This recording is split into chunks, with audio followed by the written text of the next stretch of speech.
आज का टॉपिक बहुत ही कंट्रोवर्शियल है क्योंकि हम लोगों ने एजिंग को ऐसे एक्सेप्ट किया हुआ है जैसे ये कोई बीमारी नहीं है और ये तो एक सत्य है। मृत्यु एक सत्य है, ऑफ कोर्स मृत्यु एक सत्य है, बट एजिंग सत्य नहीं है। एजिंग को हमें एक बीमारी की तरह देखा जाना चाहिए क्योंकि जितनी भी बीमारियां हैं वो एजिंग से ही बढ़ती है। और हम बहुत से मिथ्स को लेकर जीते रहते हैं और इन मिथ्स को तोड़ने के लिए ही हमने इस होलिस्टिक प्रोत्साहन प्रोग्राम का गठन किया है। प्रोत्साहन प्रोग्राम का नेक्स्ट बैच हम 1 अक्टूबर से शुरू करने वाले हैं। उसमें आप ज्वाइन इन भी कर सकते हैं if you want, if you feel और हेल्प इज नीडेड और इंडिविजुअल गाइडेंस इज नीडेड। ठीक। Before we begin, let me introduce myself. My name is Dr. Jayan Sharma, father of 2 beautiful angels, an ultra marathoner who have completed worlds of 2 highest world ultra marathons, Silk Route Ultra and Khardungla Challenge, where you have to run 72 kilometers and 122 kilometers, crossing the Khardungla Challenge. That's the very low, high altitude area with low oxygen. And father pilot aspirant turned homeopathic physician with a cumulative medical experience of more than 15 years. A COVID warrior with an experience of treating more than 20,000 cases exclusively with homeopathy for COVID.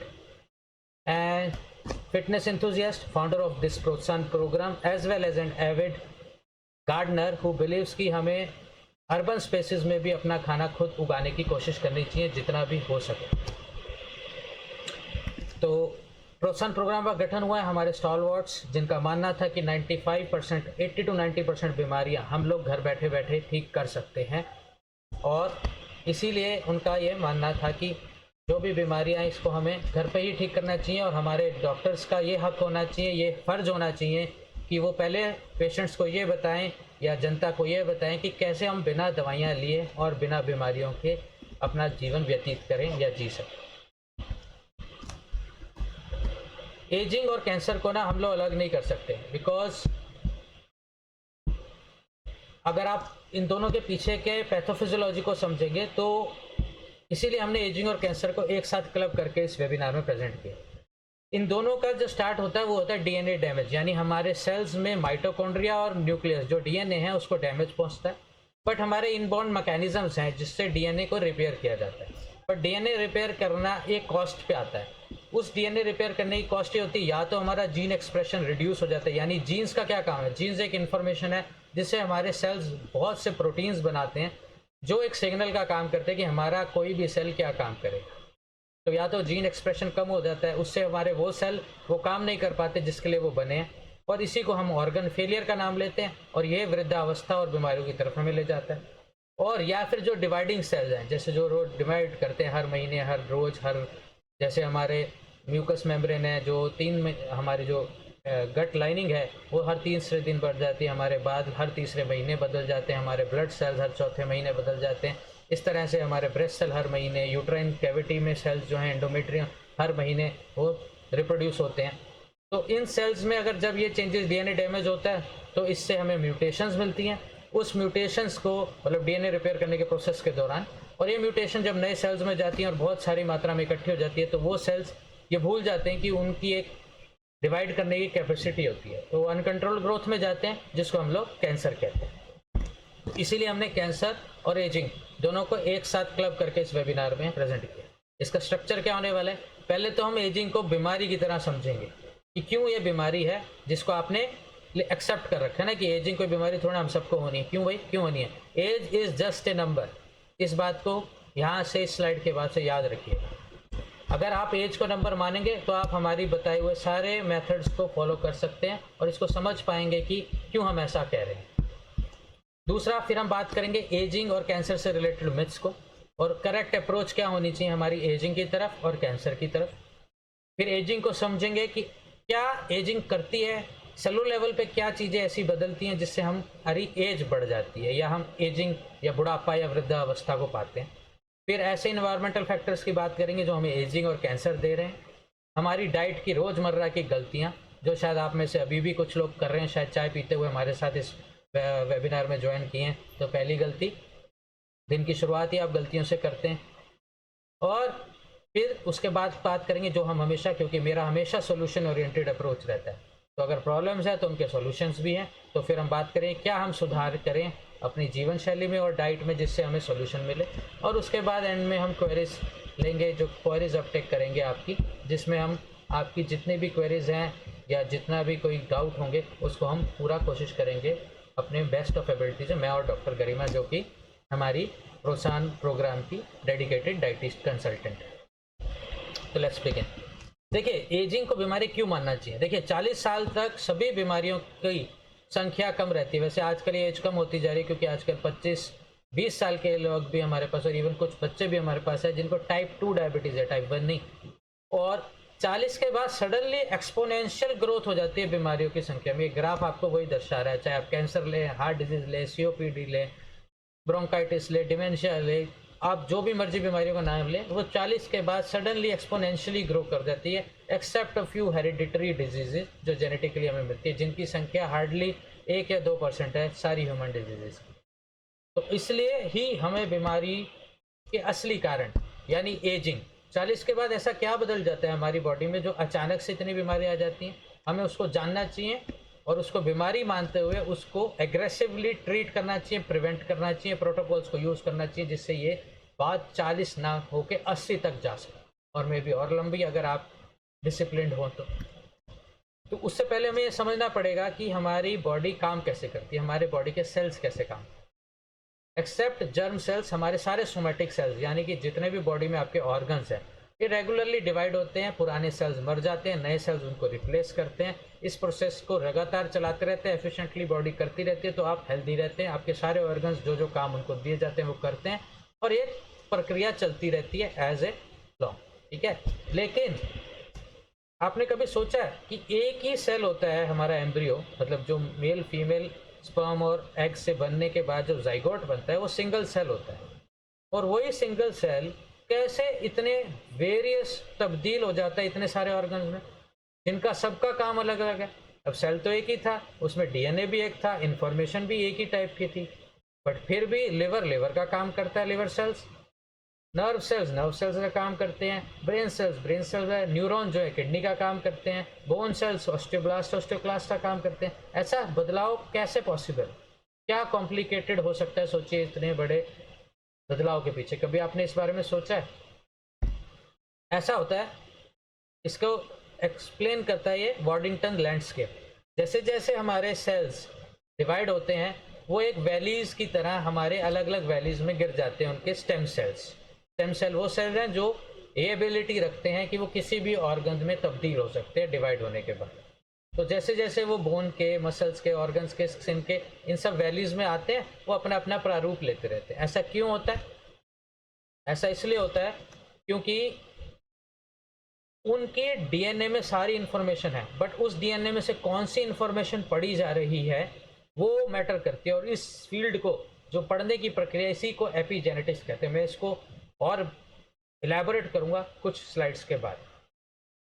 इस मूलभूत webinar के पीछे हमने 4 से 5 famous leading experimenters और researchers की बात की है। उनमें से सबसे इम्पॉर्टेंट है लाइफ स्पैन। ये जो किताब मैं अभी आपके सामने पढ़ रहा हूँ आजकल, लाइफ स्पैन डॉक्टर सिंक्लेयर ने लिखी है। ये हार्वर्ड स्कूल में, हार्वर्ड मेडिकल कॉलेज में इनकी लैब है, और ये एजिंग पे, लॉन्गेविटी पे काम कर रहे हैं। इनका मानना है कि एजिंग एक बहुत बड़ी बीमारी है जिसको हमें सभी बीमारियों का जड़ मारना चाहिए और इसको प्रिवेंट या मूलभूत तरीके से रिवर्स करना चाहिए। इन्होंने अपनी किताब में एजिंग के ये 4-7 बेसिक हॉलमार्क्स लिखे हैं, 7 से 8। इसमें क्या है? सबसे पहले जीनोमिक इंस्टेबिलिटी, बार बार हमारे DNA को डैमेज पहुंचता है। कैसे पहुंचता है हम इस पर पूरा एलैबोरेट करेंगे, लेकिन DNA को डैमेज हमारी आदतों से पहुंचता है। तो हमारी आदतें ज़्यादा इंपॉर्टेंट है रादर देन हमारा DNA। उसके बाद हमारे क्रोमोसोम्स के एंड कैप्स होते हैं जो टेलोमेर्स कहते हैं। जैसे जैसे हमारी एज बढ़ती है उनकी लेंथ कम हो जाती है, इसे टेलोमेर शॉर्टनिंग कहते हैं। फिर जो एपिजीनोम है जो कंट्रोल करता है, जिसकी मैंने अभी बात की कि जीन में से क्या इन्फॉर्मेशन पढ़ी जाएगी क्या नहीं, क्या प्रोटीन बनेंगे, कौन सा ऑर्गन क्या काम करेगा, वो ये इसमें एक बदलाव आता है। जीनोम, एपिजीनोम इंस्टेबिलिटी होती है, ऑल्टरेशन होती है, ये हमारी आदतों से होती है। फिर प्रोटीन का क्योंकि जब ये इन्फॉर्मेशन गलत पड़ी जाएगी तो इसके जो प्रोटीन बनने हैं, जो हमारी बॉडी के सेल्स को सिग्नल देते हैं, वो गलत बनेंगे तो प्रोटियोस्टेसिस में गड़बड़ आएगी। फिर उससे की वजह से हम मेटाबॉलिक चेंजेस आएंगे जिससे हम न्यूट्रिशन को गलत तरीके से समझ लेते हैं, जिसका सबसे बड़ा कारण इंसुलिन रेजिस्टेंस है। और उसके बाद माइटोकॉन्ड्रिया जो सेल्स के अंदर ऑर्गन है उस पर डैमेज होगा, क्योंकि हमारी जो सांस लेने की प्रक्रिया सेल की, हमारी नहीं सेल्स की, जिसे ऑक्सीडेटिव फॉस्फोराइलेशन कहते हैं, उसमें बदलाव होता है, डैमेज होता है।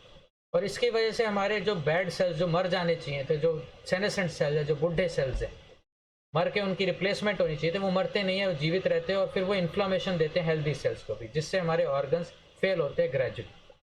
और जो स्टेम सेल है, जो ये प्रक्रिया रखते हैं कि हमारे नए सेल बनेंगे, वो कैसे कैसे उसकी वो एबिलिटी कम हो जाती है कि वो नए स्टेम सेल नहीं बनाए, इसे स्टेम सेल एग्जॉशन कहते हैं। एंड एक और कि जो सेल टू सेल कम्युनिकेशन है, आपस में सेल से सेल का कॉम्बिनेशन है, वो बदलाव आने लगता है। तो एक सेल को पता नहीं चलता आज दूसरे सेल के साथ क्या हो रहा है, और इसी वजह से वो ऑर्गन एक जो है समन्वय से काम नहीं कर पाता, हार्मनी में काम नहीं करता। ये वही हॉलमार्क्स आपके सामने डायग्रामेटिकली है। 4 हॉलमार्क जो बेसिक कॉज है: जीनोमिक इंस्टेबिलिटी, डीएनए का जो डैमेज है; टेलोमेयर एट्रीशन, टेलोमेयर शॉर्टन कैसे होता है; एपिजेनेटिक ऑल्टरेशन जो हमारी आदतों से होता है; और लॉस ऑफ प्रोड्यूसर। ये 4 मूलभूत कारण है। फिर इनके रिजल्ट आते हैं जिसकी वजह से हमारे न्यूट्रिशन सेंसेस में डिसरेगुलेशन होता है, यानी मेटाबॉलिक सिंड्रोम आता है, माइटोकॉन्ड्रिया को डिस्फंक्शन होता है, और सेलुलर सेनेसेंस होता है, यानी बुढ़े सेल मरते नहीं है, इकट्ठे रहते हैं, ऑर्गन्स में डैमेज होता है। सेल्स की रिन्यूएबल कैपेसिटी यानी सेल स्टेम एग्जॉशन होता है, और फिर ऑल्टर्ड इंटरसेलुलर कम्युनिकेशन होता है। इनकी थ्योरी का बेसिक ये है कि loss of information. Doctor Sinclair ने ये बोला इस किताब में कि इंफॉर्मेशन थ्योरी ऑफ एजिंग इसका नाम है। जैसे जैसे हमारा डीएनए बिगड़ता है, हमारे डीएनए को रिपेयर करने के लिए हमारे एपिजेनेटिक फैक्टर्स लगते हैं, तो जीनोमिक इनस्टेबल हो जाता है, हमारा डीएनए इनस्टेबल हो जाता है, और जो उसकी इंफॉर्मेशन है वो भी इनस्टेबल हो जाती है, और उसी वजह से फिर हमें गलत प्रोटीन बनता है, हमारा ऑर्गन फेलियर होता है, और एजिंग होती है और कैंसर होता है। ये आप एक एग्जांपल लगाइए, अब तो खैर यूज़ नहीं होती, आपके ज़माने में तो हम सब ने तो देखी है, सीडी जैसे होती थी। अगर आपके सीडी पे स्क्रैच लग जाते थे तो जिस हिस्से में स्क्रैच है आपका रीडर उसको पढ़ नहीं पाता था, उस स्क्रैच वाले हिस्से को, बाकी आगे और पीछे की इन्फॉर्मेशन को रीडर पढ़ लेता था। या गाने बजा रहे तो गाने लग जाए, लेकिन बीच में जहाँ पे स्क्रैच थे वो गाने नहीं बजते थे, आपको याद होगा ये। इसी तरह से जहाँ डीएनए में डैमेज आता है, जहाँ वो एपिजेनेटिक गड़बड़ होती है, वो रीड नहीं कर पाते, तो जो सेल्स, जो जीन्स, जो प्रोटीन बनने चाहिए थे, वो सेल्स बना नहीं पाते और अपना फंक्शन लूज करते, अपनी आइडेंटिटी लूज करते। प्रैक्टिकली अगर देखें तो एजिंग के हॉलमार्क क्या होते हैं? हम मोटे होते हैं, हमारे सेल्स भी मोटे होते हैं, उसी तरीके से हम अपनी आइडेंटिटी लूज करते हैं, हमारी जो समाज में हमारी जो रेलेवेंस है खत्म नहीं हो जाती, हम जैसे जैसे बुढ़े होते हैं, ये हम काम नहीं करने लायक होते रहते, वैसे ही सेल्स भी अपनी आइडेंटिटी लूज करते हैं। हमारी जो इंपॉर्टेंस है समाज के लिए, रेलेवेंस, वो खत्म हो जाती है, सेल की भी उस ऑर्गन के लिए रेलेवेंस खत्म हो जाती है। तो हमारी कार्य क्षमता, हमारी एफिशिएंसी, हमारी भागने की स्पीड, सीढ़ियाँ चढ़ने की एबिलिटी, राज सारे काम करने की एबिलिटी कम हो जाती। तो यही प्रैक्टिकल हॉलमार्क है। ये तो हमने साइंटिफिकली बता दिया, बट प्रैक्टिकली आपकी ज़िंदगी के डे टू डे कैसे जज करना है एजिंग को, ये हॉलमार्क्स है, और इन्हीं को हमें रोकना है। ठीक है, तो डॉक्टर सिंक्लेयर का यही हाइपोथेसिस है कि डीएनए ब्रेक होते हैं, उन डीएनए ब्रेक्स को ठीक करने के लिए हमारा एपिजेनेटिक्स अपनी एबिलिटी लगाता है। तो डीएनए के आगे मैं इसको समझाता हूँ। डीएनए डैमेज के ये कैसे होते हैं? सिगरेट स्मोकिंग से, इन्फ्लामेशन से, इनको हम एलाबोरेट करेंगे। डीएनए मिथाइलेशन जो हमारी एज के साथ ऐड होते हैं, माइटोकॉन्ड्रिया, वही हॉलमार्क्स ही रिजल्ट भी हैं और कारण भी है डीएनए डैमेज का।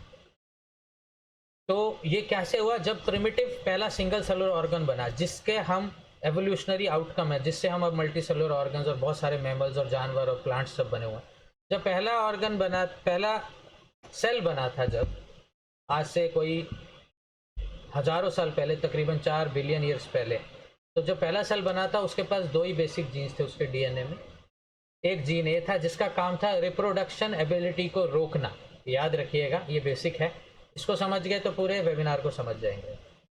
और दूसरा था जीन बी, जिसका काम था इस जीन ए को दबा के रखना ताकि रिप्रोडक्शन सुचारू रूप से चालू रहे, नए नए सेल बने, क्योंकि उसका सिंगल सेल था। और एवोल्यूशन का एक बेसिक है रिप्रोडक्शन और सर्वाइवल, तो आपको सर्वाइव करना है तो नए नए सेल तो बनाने पड़ेंगे। और डी सर्वाइवल का एक और पार्ट, जो भी कॉस्मिक रेडिएशन आई, कोई सेल के ऊपर डैमेज हुआ, उस डीएनए ब्रेक को रिपेयर करने का काम भी था जीन बी का। बट जब जीन बी जो प्रोटीन बनाता है, ये डीएनए रिपेयर को जाता था, तो जीन ए खाली हो जाता था और जीन ए अपना काम करना शुरू कर देता था, और फिर जीन ए रिप्रोडक्शन को रोक देता था। यानी जब डीएनए रिपेयर हो रहा है तब रिप्रोडक्शन रुकी रहती थी, ताकि सारी की सारी जो रिसोर्सेज अवेलेबल है सेल के पास, जितनी उसकी क्षमता है, वो सारी डीएनए रिपेयर को चली जाए, क्योंकि सबसे इम्पोर्टेंट उस समय सर्वाइवल के लिए वही था। और इसी तरह से हमारे ये सेल्स मुश्किल इन्वायरमेंट में भी अडेप्ट हुए। आइस एज आई, कॉस्मिक रेडिएशन, कभी उल्का पिंड गिर जाते थे अर्थ पे, तो इन सब को बचाते बचाते आज भी हम वो जीवन आज भी जीवित है हमारे रूप में, और इतने सारे और मैमल्स, प्लांट्स और जीव जंतु के रूप में आप देखते हैं। तो ये बेसिक सर्वाइवल सर्किट है जिसका नाम दिया डॉक्टर सिंक्लेयर ने। इसके ही मॉडिफाइड रूप में हम आज जीवित हैं। तो बेसिकली क्या है, जब डीएनए डैमेज होता है तो सर्टविन्स, उन्होंने इन जीन्स का नाम रखा है सर्टविन्स, जिस पे उनकी पूरी रिसर्च बेस्ड है।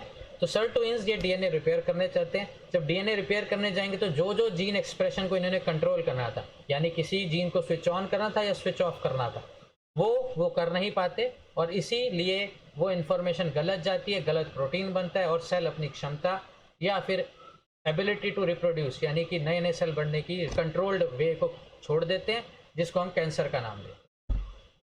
तो यही इन्होंने बोला सर्टविन जो मीटिंग टाइम। और अब तो सर्टविन एक तरह से आप कंपेयर करें एनडीआरएफ की तरह काम करते हैं। डिजास्टर मैनेजमेंट फोर्स है ना हमारी, जहाँ जहाँ पे भूकंप आता है, बाढ़ आती है, वो वहाँ चले जाते हैं, वहाँ ठीक करते हैं, समस्या संभालते हैं और फिर वापस आ जाते हैं अपने हेडक्वार्टर में। बट अगर ये जो भूकंप है बार बार आने लगे, यानी आप रोज इतनी गलतियां करने लगे कि इनको अपना मेन जीन एक्सप्रेशन छोड़ के बार बार डिजास्टर को ही, यानी डीएनए ब्रेकेज को ही संभालना पड़ जाए, तो क्या होगा? तो ये एनडीआरएफ अपने हेडक्वार्टर आएगी नहीं, ट्रेनिंग पूरी कर नहीं पाएगी, रेस्ट कर नहीं पाएगी, और धीरे धीरे उसके जो फोर्स है कम होती जाएगी, कमज़ोर पड़ती जाएगी, मरती जाएगी। और इसीलिए हमें कैंसर होता है, इसीलिए हमारे सेल्स बुढ़े होते हैं, और इसीलिए ऑर्गन फेलियर होता है और एजिंग होती है। तो हमें मेनली क्या करना है, डिजास्टर्स की गिनती को कम करना है, डीएनए के ब्रेकेज को कम करना है। ये कैसे करना है आगे बताएंगे हम। तो ये सर्वाइवल सर्किट जब जब डीएनए रिपेयर के लिए जाती है तो ये फिर उसको अपने बेसिक जीन एक्सप्रेशन को, बेसिक एबिलिटी को ठीक नहीं कर पाती। वो क्या, डीएनए स्टेबिलिटी को बढ़ाना, डीएनए रिपेयर को करना, सेल की सर्वाइवेबिलिटी को, मेटाबॉलिज्म को ठीक रखना, सेल टू सेल कम्युनिकेशन, जो हॉलमार्क थे एजिंग के, वो इसी वजह से हो रही। तो बेसिकली लॉस ऑफ इंफॉर्मेशन होता है, जो ये डीएनए ने इंफॉर्मेशन देनी थी वो लॉस होती है, वो करप्ट होती है, करप्ट नॉलेज जाती है। जैसे हमारा करप्ट एक सॉफ्टवेयर हमारे पूरे कंप्यूटर को हैक कर देता है, ऐसे ही हमारी हेल्थ को हैक करता है। इसके पीछे साइंस क्या है, कैसे ये होता है?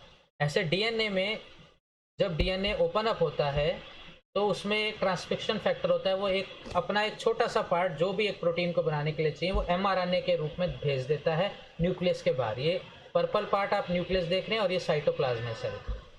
जब ये बाहर आ जाता है तो एक राइबोसोम नाम के ऑर्गन है, उस पर ये इंफॉर्मेशन जाके बन जाती है। वो वेरियस अमीनो एसिड क्या होता है, वो बेसिक बिल्डिंग ब्लॉक्स है जो एक प्रोटीन को बनाते हैं। तो अलग अलग बेसिक अमीनो एसिड को जोड़ के एक प्रोटीन को तैयार करता है। ये काम, इस प्रक्रिया का ही नाम ट्रांसक्रिप्शन है। इसी को वो इंफॉर्मेशन का लॉस, इसी प्रोसेस में जब इंफॉर्मेशन लॉस होती है, अगर ये एमआरएनए मान लो गलत आए, यहाँ से जो हमें पढ़ना था उसकी जगह दूसरा इंफॉर्मेशन पढ़ ले, तो जो प्रोटीन बनाना था जिसकी जरूरत थी बॉडी को, उसकी जगह दूसरा प्रोटीन बनेगा और फिर हमें प्रॉब्लम देगा। अब एपिजेनेटिक्स को समझे, नाम तो समझ लिया, एपिजेनेटिक क्या है। ऐसा है, जब भी हम अपने डीएनए यानी क्रोमोसोम को ओपन अप करते हैं, ये 6 फीट लंबा है। अब इतने माइक्रोस्कोपिक स्ट्रक्चर में, यानी सेल के अंदर इसको फिट करना था तो कैसे करते? तो नेचर ने इसके लिए एक तरीका निकाला कि इसको लपेटना शुरू किया। जैसे हमारे पास ऊन आती है ना, ऊन के गोले आते हैं पैक होके, अगर वो ऊन खुली हुआ है तो आपको कितना बड़ा एरिया लगेगा। तो उन ऊन के गोलों की तरह नेचर ने इस क्रोमेटिन को, यानी क्रोमोसोम को क्रोमेटिन के रूप में लपेट दिया हिस्टोन्स के ऊपर। ये जो ग्रीन पार्ट आप देख रहे हैं, गोल स्ट्रक्चर, इन्हें हिस्टोन्स कहते हैं। अब ये ब्लू जो देख रहे हैं धागा, ये डीएनए, इसी के ऊपर वेरियस जीन्स लिखे हुए ATCG, जो बेसिक हमारे जो बिल्डिंग ब्लॉक्स हैं जिनको हम लोग बेसिस बोलते हैं, वो ये बेसिस यहाँ पे लिखे हुए हैं। यही क्वाटर्नरी ATGC, यही quaternary information various permutation combination देके वेरियस प्रोटीन्स बनाती है हमारे बॉडी। हमारा 0 और 1 से हमारा पूरा कंप्यूटर का सॉफ्टवेयर चलता है ना, बाइनरी से। सोचिए क्वाटर्नरी हो जाए तो कितनी परम्यूटेशंस हो सकती है। इस धागे को इन हिस्टोन्स पे लपेटा जाता है ताकि ये जो न्यूक्लियस है, ये क्रोमोसोम है, छोटे रूप में रहे। तो इसको कहते हैं क्लोज्ड क्रोमेटिन यानी हेट्रोक्रोमेटिन। नॉर्मली जितना आपका क्लोज क्रोमेटिन होगा, डेंस क्रोमेटिन होगा, उतने ही आप हेल्दी होंगे। बट जब जब जरूरत पड़ती है, ये स्टोन से ये एरिया खुलता है, इसको खोलने को कहते हैं ओपन क्रोमेटिन, यूक्रोमेटिन। ये ओपन एरिया फिर रेप्लिकेट होता है, पिछली फिगर में जैसे हमने आपको बताया। इस डीएनए के हिस्से को रेप्लिकेट किया जाता है एमआरएनए के रूप में, जो राइबोसोम में भेजा जाता है, और फिर यही आगे इंफॉर्मेशन प्रदान करके प्रोटीन बनाता है। अब मान लो ये एमआरएनए गलत चले जाए तो प्रोटीन नहीं बना पाएगा, और प्रोटीन ना बनने से जो repeated DNA, ribosomal DNA, rDNA इकट्ठे होते जाएंगे सेल में, जो एक गंदगी की तरह हमारे सेल में इकट्ठे होंगे। आगे जाके इसकी बात करें तो बेसिकली अगर आपका क्रोमेटिन डेंसली पैक्ड है, हेट्रोक्रोमेटिन है, और सिर्फ तब तब खुलता है जब जब जरूरत है, तो उसको कोई प्रॉब्लम नहीं आएगी। बट अगर मान लो डीएनए का ब्रेक होता है, यहाँ से सर्टुइंस, इसको कौन बंद रखता है? सर्टुइंस। ये देखिए जैसे ये सर्टुइंस है, ये सर्टुइंस कहते हैं HDAC, यानी कि स्टोन डी एसिटाइलेस, ये इनका फुल फॉर्म है। तो इस क्रोमेटिन को आप अभी के लिए इतना समझिए, इस जो ऊन है, ऊन रूपी आपका क्रोमेटिन, इसको डेंसली गोले के रूप में बंद करने का काम है सर्टुइंस का, इन जीन्स का, जो ये डॉक्टर सिंक्लेयर ने इस किताब में बताया। अगर ये ओपन नहीं है, जिस वक्त इसको जरूरत है उस वक्त से ज़्यादा ओपन है इस तरह से, तो ये गलत इन्फॉर्मेशन भी जा सकती है। और जब डीएनए को डैमेज होता है तो यही सर्टुइन ये काम छोड़ के चले जाते हैं उस डीएनए को, डैमेज को ठीक करने। तो क्या होता है, कंडेंस क्रोमेटिन इस रूप में खुल जाती है, और ये खुल के गलत इन्फॉर्मेशन यहाँ चले जाती है जो बंद होनी चाहिए। अगर आप हेल्दी रूप में इन सर्ट्यून्स को अगर अपना काम करने दे रहे हैं, डीएनए को डैमेज नहीं दे रहे, तो ये जीन्स तो बंद था, ये तो इन्फॉर्मेशन आगे जानी नहीं थी।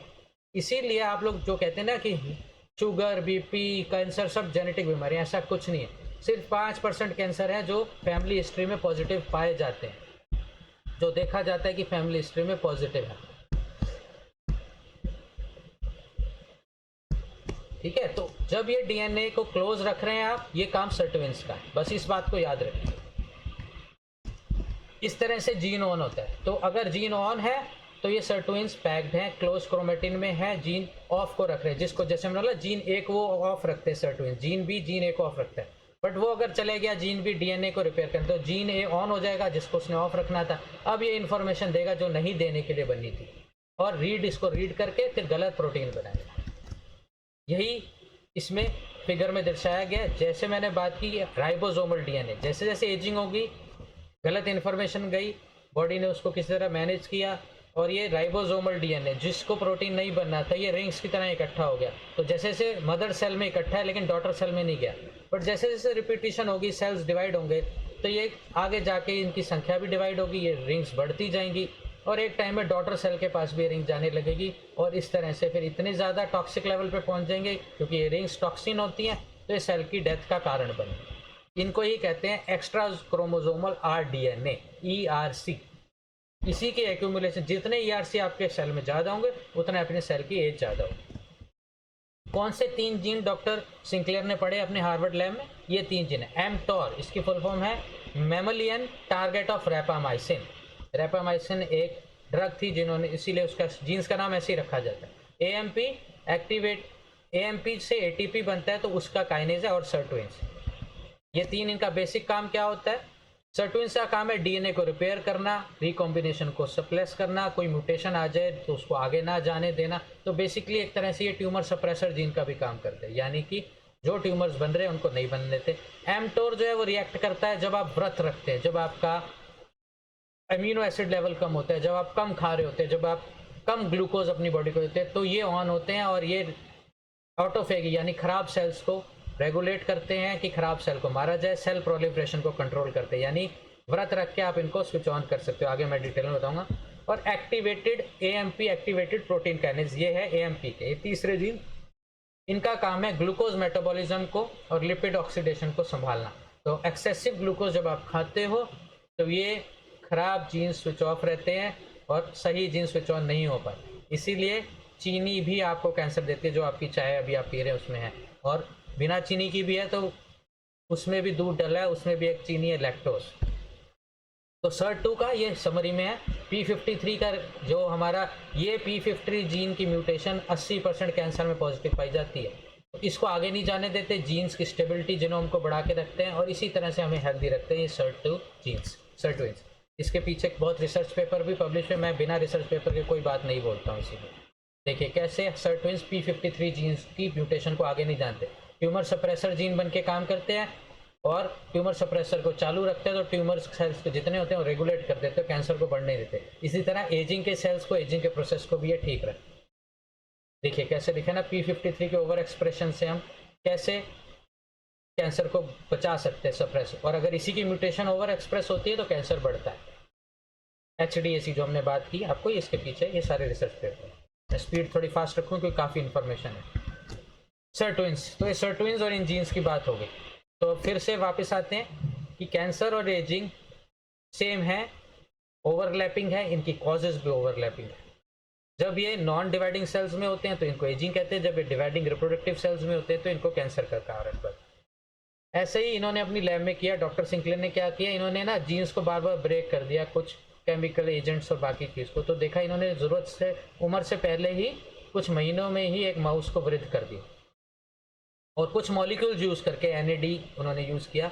मैं मॉलिक्यूल्स पे नहीं जाऊंगा क्योंकि मेरा काम रहता है बिना दवाइयों के आपको ठीक रखना। ये मॉलिक्यूल्स बहुत महंगे होने वाले हैं, हो सकता है हमारी लाइफ स्पैन में ना भी आए हमारे सामने, बट उसके बावजूद हम तरीके आपको बता सकते हैं कि ये मॉलिक्यूल कैसे हम अपनी बॉडी में जनरेट करें। NAD एज के साथ कम होता है हमारी बॉडी में, उसको कैसे ठीक करना है वो मैं बताऊँगा अभी। तो इन्होंने एक और काम किया, जब वृद्ध हुआ ये माउस तो इन्होंने देखा ऑप्टिक नर्व, हम मेडिसिन में जानते हैं कि नर्व रीजनरेशन इम्पॉसिबल है, तो ऑप्टिक नर्व जो है पहली फिगर में आप देख रहे हैं ये डैमेज हो गई, बट इन्होंने NAD देने के बाद देखा कि कुछ ही हफ्तों में ये ऑप्टिक नर्व फिर से ये फाइबर्स है, नर्व फाइबर्स। तो ये रिसर्च पेपर इन्होंने पब्लिश किया, और इसी के साथ साथ वो मॉलिक्यूल देने से ये बुढ़ा माउस भी जवान की तरफ और चला गया।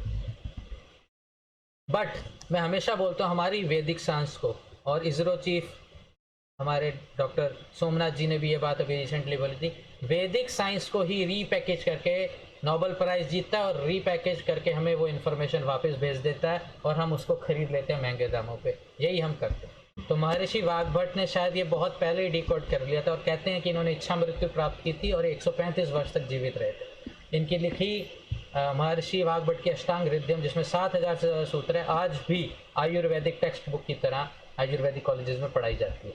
इसी तरह हमारे वैदिक ग्रंथों में इमॉर्टल्स की बात होती है, हनुमान जी हैं, परशुराम हैं, अश्वत्थामा हैं, व्यास है, वेद व्यास जी, ठीक है, जो वेट कर रहे हैं कि कब कल के अवतार आएगा तब वो जाएंगे। इसी तरह महाबली हैं, विभीषण हैं, कृपाचार्य जी हैं।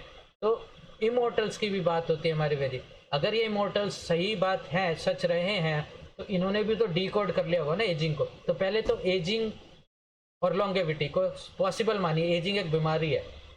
तो किस तरह से च्यवन ऋषि ने और महर्षि, कहते हैं च्यवन ऋषि के बारे में पढ़ा है ना, क्या है उन 52 हर्ब्स में ऐसा जो अश्विन भाइयों ने उनको बना के दिया था, क्या था उस 52 हर्ब्स में, वो बताएंगे आगे जाके। पॉलीफिनॉल, जिसकी इन्होंने रिसर्च की है। तो यही चीज़ हमें आज बता के सामने ला रहे हैं, और यही रिसर्च आपकी देखिए हमारी पतंजलि में यूनिवर्सिटी ने ये की थी, उसके अलावा बाहर के देशों में भी च्यवनप्राश पे रिसर्च पेपर पब्लिश है। अब कैंसर मिथ पे बात करेंगे। अब स्पीड में थोड़ी बताऊंगा क्योंकि कैंसर के बारे में हम पहले भी वेबिनार्स कर चुके हैं।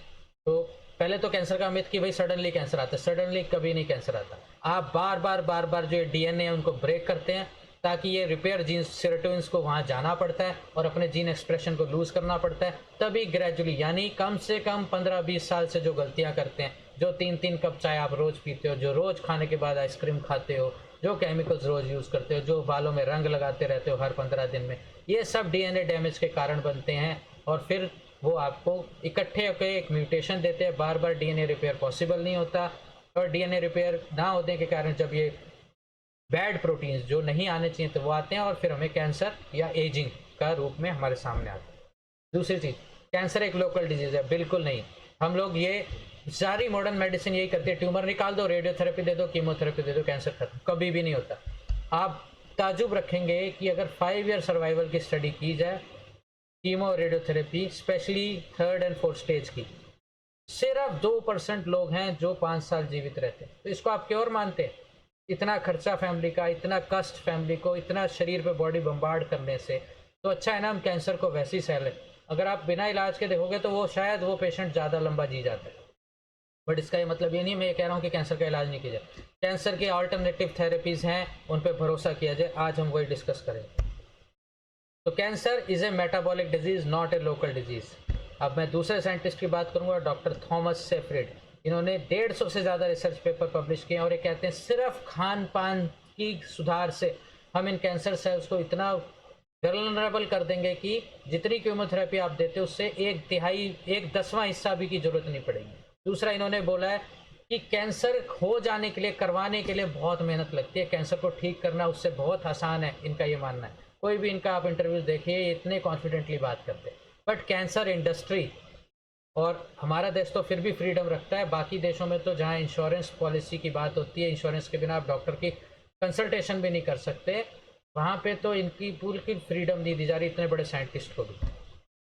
तो मेटाबॉलिक सिंड्रोम क्या है? मेटाबॉलिक सिंड्रोम वो है, हमारा मेटाबॉलिज्म की स्पीड है कि हमारा खाना और उसको पचाना ताकि हम मोटे ना हों, बट आप अपने मेटाबॉलिज्म को इतना ख़राब कर चुके हैं कि मोटे भी होते हैं, वजन भी बढ़ाते हैं और शुगर भी लाते हैं, इंसुलिन भी रेजिस्टेंस, इसी को मेटाबॉलिक सिंड्रोम कहते हैं। मेटाबॉलिक सिंड्रोम कैटेगरी में ये 5 चीज़ें आती हैं। आपका बीपी हाई रहता है जिसके लिए आप लगातार दवाई यूज़ कर रहे हो, आपका ग्लूकोज लेवल बढ़ा रहता है, इंसुलिन की रेजिस्टेंस रहती है। कोई टेस्ट नहीं कराता, मैं ज़रूर कराता हूँ, हम लोग प्रोत्साहन बैच में जाने से पहले ये सारे टेस्ट इंसुलिन के ज़रूर कराए जाते हैं। आपकी बॉडी में इन्फ्लामेशन रहती है, आपके डिसलिपिडीम यानी कोलेस्ट्रॉल ऊपर नीचे रहते हैं, आपके मोटापा है, जितनी आपकी वेस्ट होनी चाहिए, इसके पीछे एक सिंपल सा मैथ है, आपकी जितनी हाइट है इन चीज़ में आपकी वेस्ट उससे आधी रहनी चाहिए, अगर उससे ज़्यादा है तो समझ लो आप मेटाबॉलिक सिंड्रोम में, सीधी सच्ची बात। ये सब चीज़ें आप इकट्ठी रहते हो, इसको एक्सेप्ट करके बैठे रहते हो और जितने साल तक आप इस मेटाबॉलिक सिंड्रोम यानी इन 5 पॉइंटर्स पे ही आते हो, चाहे आप दवाई खा रहे हो तब भी अपने आप को उतना ही कैंसर के पास ले जाते हो। क्यों? मेटाबॉलिक सिंड्रोम क्या करता है? मोटापा हो, हाइपर इंसुलिनीमिया हो, आईजीएफ हमें दूध से मिलता है जो आपका फेवरेट है, चीनी से मिलता है। इन्फ्लामेशन जो सबकी बॉडी में आती है, इसके लिए हम सीआरपी टेस्ट कराते हैं। ईस्ट्रोजन सिग्नलिंग, इसकी भी बात करूंगा, ये भी आपको दूध और डेयरी प्रोडक्ट्स और मीट से आता है। ये सब क्या करते हैं? ये इस तरह के तत्व हमारी बॉडी में सेक्रीट करते हैं जो हमारे बुढ़े सेल भी करते हैं। CRP, interleukins, tumour necrosis factor, glucose की इनेबिलिटी की वो सेल्स में जा पाए, हमारी बॉडी में घूमता रहता है। तो ये इन्फ्लामेटरी फैक्टर्स धीरे धीरे हमारे सेल्स को या तो एजिंग की तरफ ले जाते हैं या उनको डीएनए डैमेज दे के उनको इन्फ्लेम्ड रख के कैंसर की तरफ ले जाते हैं। यही एक ब्रेस्ट कैंसर के वेरियस नाम है, देखिए इंसुलिन बढ़ा, आईजीएफ बढ़ा, ये सब फैक्टर्स जो हैं जो अभी बात की। मैक्रोफेजिस क्या है? मैक्रोफेजिस वो टी सेल्स हैं, डॉक्टर सेफ्रिड इसकी भी बात करते हैं। ऑन्कोटेक्सिस यानी इन्फ्लामेटरी ऑन्कोटेक्सिस क्या होता है? आपने सुना होगा कि भाई ब्रेस्ट पे बार बार बच्चे ने लात मारी या चोट लगी, या हमारे जैसे गरीब जनता है शराब पी के पीटना मारना, डोमेस्टिक वायलेंस बहुत कॉमन है, जहाँ बार बार ब्रेस्ट पे चोट लगती है वहीं पे ट्यूमर बन जाता है बाद में और कैंसर हो जाता है। कैसे होता है? या बार बार छाला आता है मुंह में, हमारे दांत कहीं कहीं, खासकर डेंटल एक्सट्रैक्शन के बाद बहुत कॉमन ओरल कैंसर के केसेस आते हैं, जहाँ जहाँ दांत बार बार वो घिसता है वहाँ पे कैंसर का छाला बन जाता है। क्यों? मैक्रोफेजिस वो सेल हैं जो हमारी इम्यून सिस्टम के बहुत इंपॉर्टेंट सेल है, जहाँ जहाँ इंजरी होती है फटाफट वहाँ जाते हैं, उस वायरस को, बैक्टीरिया को और इंजर्ड सेल्स को खा जाते हैं और हीलिंग का प्रोसेस शुरू करते हैं। यही मैक्रोफेज जहाँ पे चोट होती है बार बार वहीं अपने साथ साथ कैंसर सेल्स को भी ले जाते हैं, और इसी को डॉक्टर सेफ्रिड ने इन्फ्लामेटरी ऑन्कोटेक्सिस की बात की है। टैक्सी शब्द से हम आता है ना, टैक्सी से हम इधर उधर जाते हैं, वैसे ही कैंसर सेल उधर जाते हैं। लेकिन यहाँ पे एक इम्पॉर्टेंट बात यह है, इसीलिए वो बोलते हैं कि हमें किसी ट्यूमर की बायोप्सी नहीं करानी चाहिए, बार बार बायोप्सी कराने, भले ही हमें प्रूफ मिल जाता है बट फिर भी हम बार बार जो हम बायोप्सी कराते हैं उससे हम इन मैक्रोफेजिस को, उस कैंसर सेल्स को बढ़ाने का जो है तरीका दे देते हैं और उसी वजह से फिर हमें ये प्रॉब्लम आती है। तो इन्फ्लामेटरी ऑन्कोटेक्सिस, इसीलिए मैं कभी बायोप्सी नहीं कराता, मजबूरी में हमें पेट स्कैन कराना पड़ता है जो एक बहुत ही अच्छा टेस्ट है, इसके बारे में फर्दर डिस्कस होगा। तो इंसुलिन रेजिस्टेंस क्या है, मेटाबॉलिक सिंड्रोम क्या है, इसके बारे में हम पूरा वेबिनार कर चुके हैं जिसका वीडियो हमने ग्रुप पे पहले ही शेयर कर दिया था कल रात को। इसके ये बेसिक 7 कारण है, इसके इलेबोरेट होने के बारे में आप देख लीजिएगा। अभी समय बचाने के लिए मैं आगे बढ़ रहा हूँ। मेटाबॉलिक सिंड्रोम एक्चुअली करता क्या है? वो डॉक्टर सेफ्रिड के मुताबिक हमारे, जब हम हेल्दी खाते हैं, एक्सरसाइज करते हैं और साफ स्ट्रेस से कम रहते हैं तो हम अपने माइटोकॉन्ड्रिया की ऑक्सीडेटिव फॉस्फोराइलेशन यानी जो सांस लेने की प्रक्रिया उसको हेल्दी रखते हैं। बट जैसे जैसे हम गलत चीज़ें खाते हैं, टॉक्सिन्स देते हैं, डीएनए को ब्रेक करते हैं, वैसे वैसे ज़्यादा मीठा खाते हैं तो हमारी ये ऑक्सीडेटिव रिएक्टिव ऑक्सीडेटिव स्पीशीज बनती है जो इसको एनारोबिक रेस्पिरेशन की तरफ ले जाती है यानी फर्मेंटेशन की तरफ। तो कैंसर सेल्स बिना ऑक्सीजन के भी जीवित रहते हैं। ये इन्होंने प्रूव किया कि इन्होंने देखा कि जब ऑक्सीजन नहीं दी, चूहा तो मर गया, उसकी बॉडी भी मर गई, उसके नॉर्मल सेल्स मरे, बट कैंसर सेल्स फिर भी जीवित होते रहे। इन्होंने अपनी लैब में प्रूव इट किया और डिवाइड करते रहे। तो जैसे जैसे अब ये हमारी आदतों की बात आ गई, एपिजेनेटिक्स की बात आ गई, वो हिस्टोन डीएसिलेटेज की बात आ गई, सर्टुइंस की बात आ गई, जो मैंने बोला। अगर हमारी आदतें खराब है, ये सर्टुइंस बार बार खुलेंगे। देखिए कैसे ओवरलैपिंग अप्रोच है इन दोनों की, नाम भले ही दोनों ने अलग अलग दिया। जैसे जैसे बैलेंस बिगड़ेगा, हमारे माइटोकॉन्ड्रिया में डैमेज इकट्ठा होगा, वो सर्टुइंस जो डीएनए डैमेज कर रहे थे बार बार उनको जाना पड़ेगा, वो म्यूटेशंस नए सेल्स में जाएगी और हमें कैंसर होगा। तो जीन थ्योरी नहीं है कैंसर की, कैंसर की एक्चुअली थ्योरी एपिजेनेटिक है, मेटाबॉलिक है। इसीलिए सिर्फ 5% कैंसर है जो इनहेरिटेड है, बाकी, और यही एक बहुत बड़ा मिथ भी आप लोग, बाकी 90 to 95% कैंसर इनहेरिटेड नहीं है, एक्वायर्ड है। इसका मतलब पहले तो ये कितनी पावरफुल इंफॉर्मेशन है, अगर एक्वायर्ड है तो हम इसको प्रिवेंट कर सकते हैं, ठीक भी कर सकते हैं। जीन्स कैसे, जैसे मैंने बताया, जीन्स से इंफॉर्मेशन आती है, इंफॉर्मेशन से प्रोटीन बनता है, वो प्रोटीन बताता है भाई सेल्स को रेगुलेटेड वे में डिवाइड करना है या अनरेगुलेटेड वे में। अनरेगुलेटेड वे में डिवाइड करना है तो वो कैंसर बन जाएंगे। इसीलिए जीन थ्योरी अभी तक फेमस है और जीन्स पे ही फोकस है सारी मॉडर्न मेडिसिन का। बट डॉक्टर सेफ्रिड के मुताबिक ये बहुत बड़ी गलती है। तो ये इस तरह से, मैंने फिर से रिपीट किया स्लाइड ताकि आप भूले ना, इस तरह से ये जीन्स रेप्लिकेट होते हैं। और tumour suppressor genes, oncogenes और डीएनए रिपेयर जीन्स, ये 3 टाइप के जीन्स है। डीएनए रिपेयर जिसके मैंने बात की, सर्टुइंस।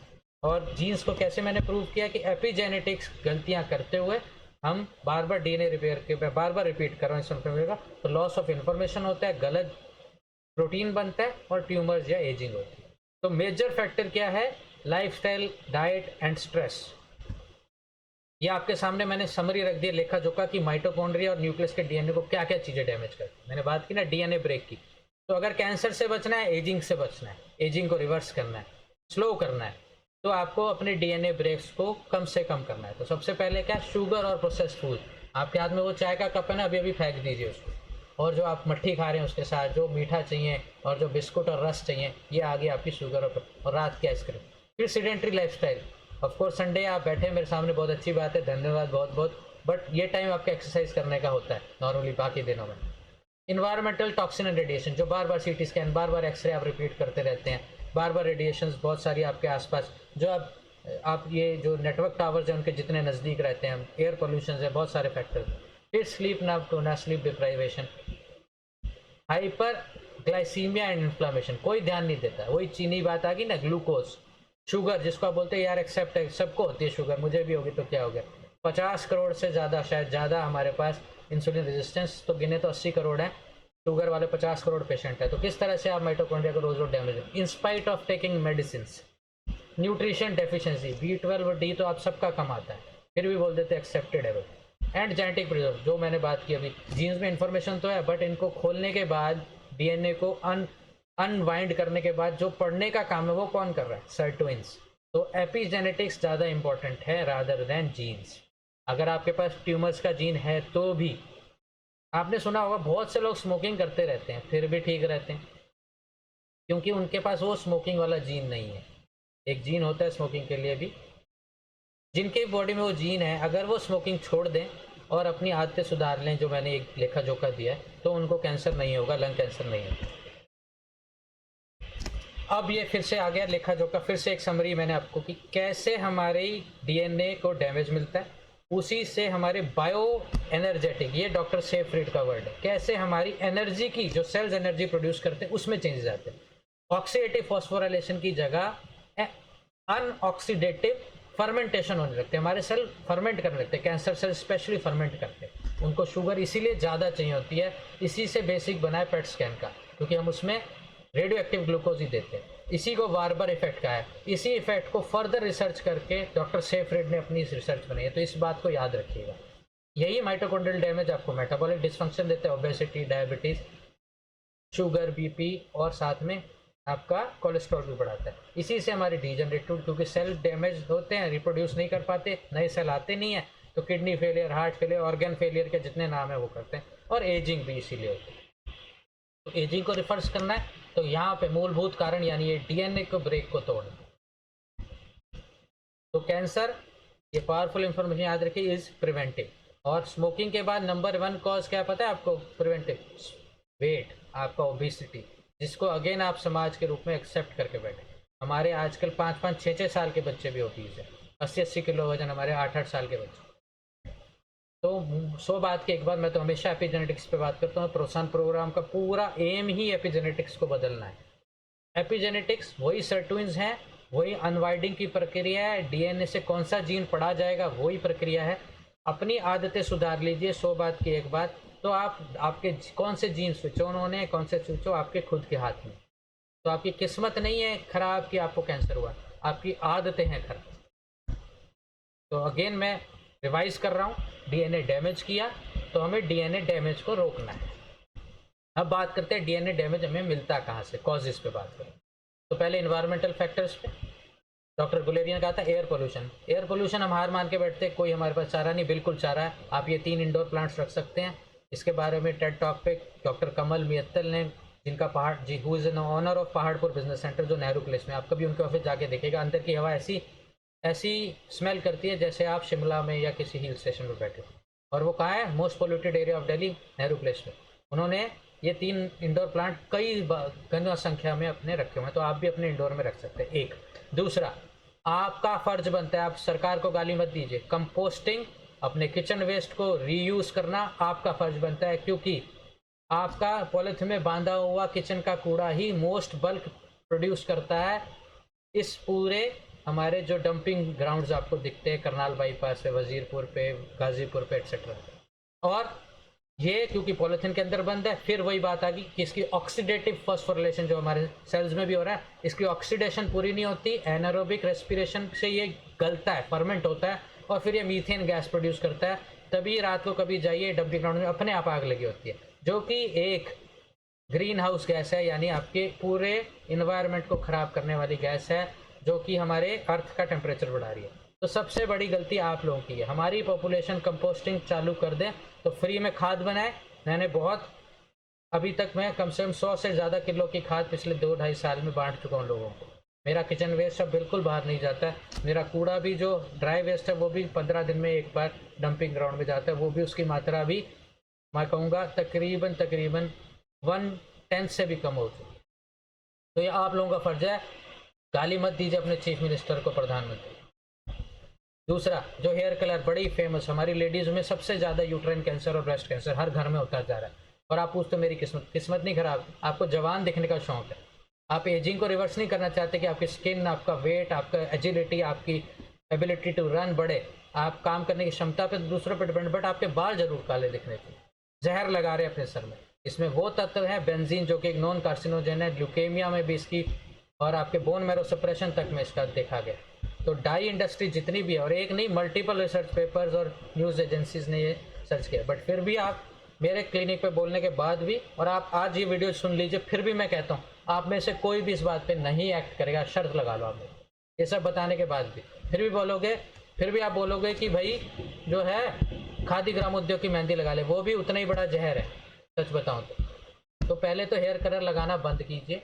खादी ग्रामोद्योग हो, कोई भी आयुर्वेदिक, मैं नाम नहीं लेना जाऊँगा, पतंजलि हो, इन सब से हमारे पास एलर्जी होते हुए केसेस आए हैं मेहंदी लगा के। इवन आज जो मेहंदी आप त्योहारों पे लगाते हो वो भी कैसे रबड़ की तरह उतरती है। अभी आने वाली हमारी तीज और ये गई अभी, और अब आपकी राखी आने वाली, रक्षाबंधन, सब आप मेहंदी लगाएंगे, जब वो ऐसे उतरती है देखिए कैसे रबड़ की तरह उतरती है। ये सब केमिकल हैं और यही आपको कैंसर देंगे। एल्युमिनियम बच्चों को आजकल बहुत पसंद है, आपको भी। शरीर से बदबू नहीं आनी चाहिए। क्यों आती है बदबू पता है आपको? आपका वेट ज़्यादा है, आपके जो तत्व हैं खराब पसीने में निकल रहे हैं फैट के साथ, वही आपको बदबू देते हैं पसीने में। तो अपना फैट कम करके पसीने को बहा के अपना वेट कम कीजिए, ना कि उसको दबाइए। और 90% ब्रेस्ट कैंसर अपर आउटर क्वाड्रेंट में मिलते हैं, क्योंकि जहाँ एंटीपर्स्पिरेंट लगता है आपकी बगल में, वहाँ से वो एब्जॉर्ब हो जाता है। और इन सब में एल्युमिनियम हाइड्रोक्साइड पाया जाता है। एल्युमिनियम के सॉल्ट नॉन कार्सिनोजन है। ऐसे ही आपका ओवेरियन ट्यूमर मीजोथेलियम है, जो टेल्कम पाउडर आप बड़े शौक से लगाते हैं, उससे मिलता है। मैं फास्ट रहूँगा, आप स्पीड। और उसके अलावा हमारी डे टू डे रोज़मर्रा की आदतन ड्रग्स, जो गैस की गोली हमारी 70% पॉपुलेशन उठ के सुबह सुबह खा लेती है। फिर उसके बाद एंटी डिप्रेसेंट, जिसके बिना आपको नींद नहीं आती, नाम आप देख लिया। फिर बीपी की गोली, सारे सार्टन सॉल्ट, टेल्मा हो गया चाहे वो हो गया। इम्यूनोसेप्रेसिव थेरेपी, स्टेरॉइड्स, किस भी बीमारी के लिए यूज़ हो, चाहे आपको गठिया हो चाहे कुछ हो, मेथोट्रेक्सेट, डायबिटीज़ की मेडिसिन इटसेल्फ।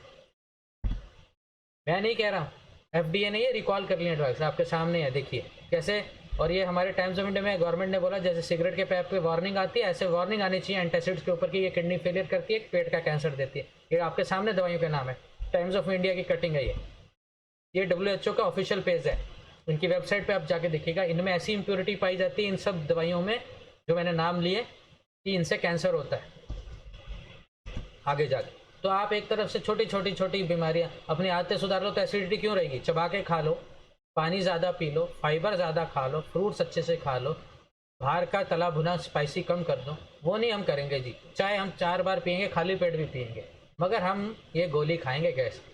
आइए फिर, तो कैंसर तो कॉमन होना ही है ना समाज में। फिर आर्टिफिशियल ज्वेलरी, सारा कैडमियम हैवी मेटल यहाँ से स्किन के थ्रू एब्जॉर्ब होकर हमें कैंसर। और ये जो खुशबू उड़ाने के आपको शौक है आपके बाथरूम में, सफाई रखने की जगह हमारे पास पौधे भी हैं, जैसे आप यूज़ कर सकते हो लेमन ग्रास, आप यूज़ कर सकते हो कैमोमिला, आप यूज़ कर सकते हो, बहुत सारे ऐसे खुशबूदार प्लांट्स हैं जो आप अपने बाथरूम में रख सकते हो, जो वहाँ जीवित भी रहेंगे, खुशबू भी पैदा करेंगे।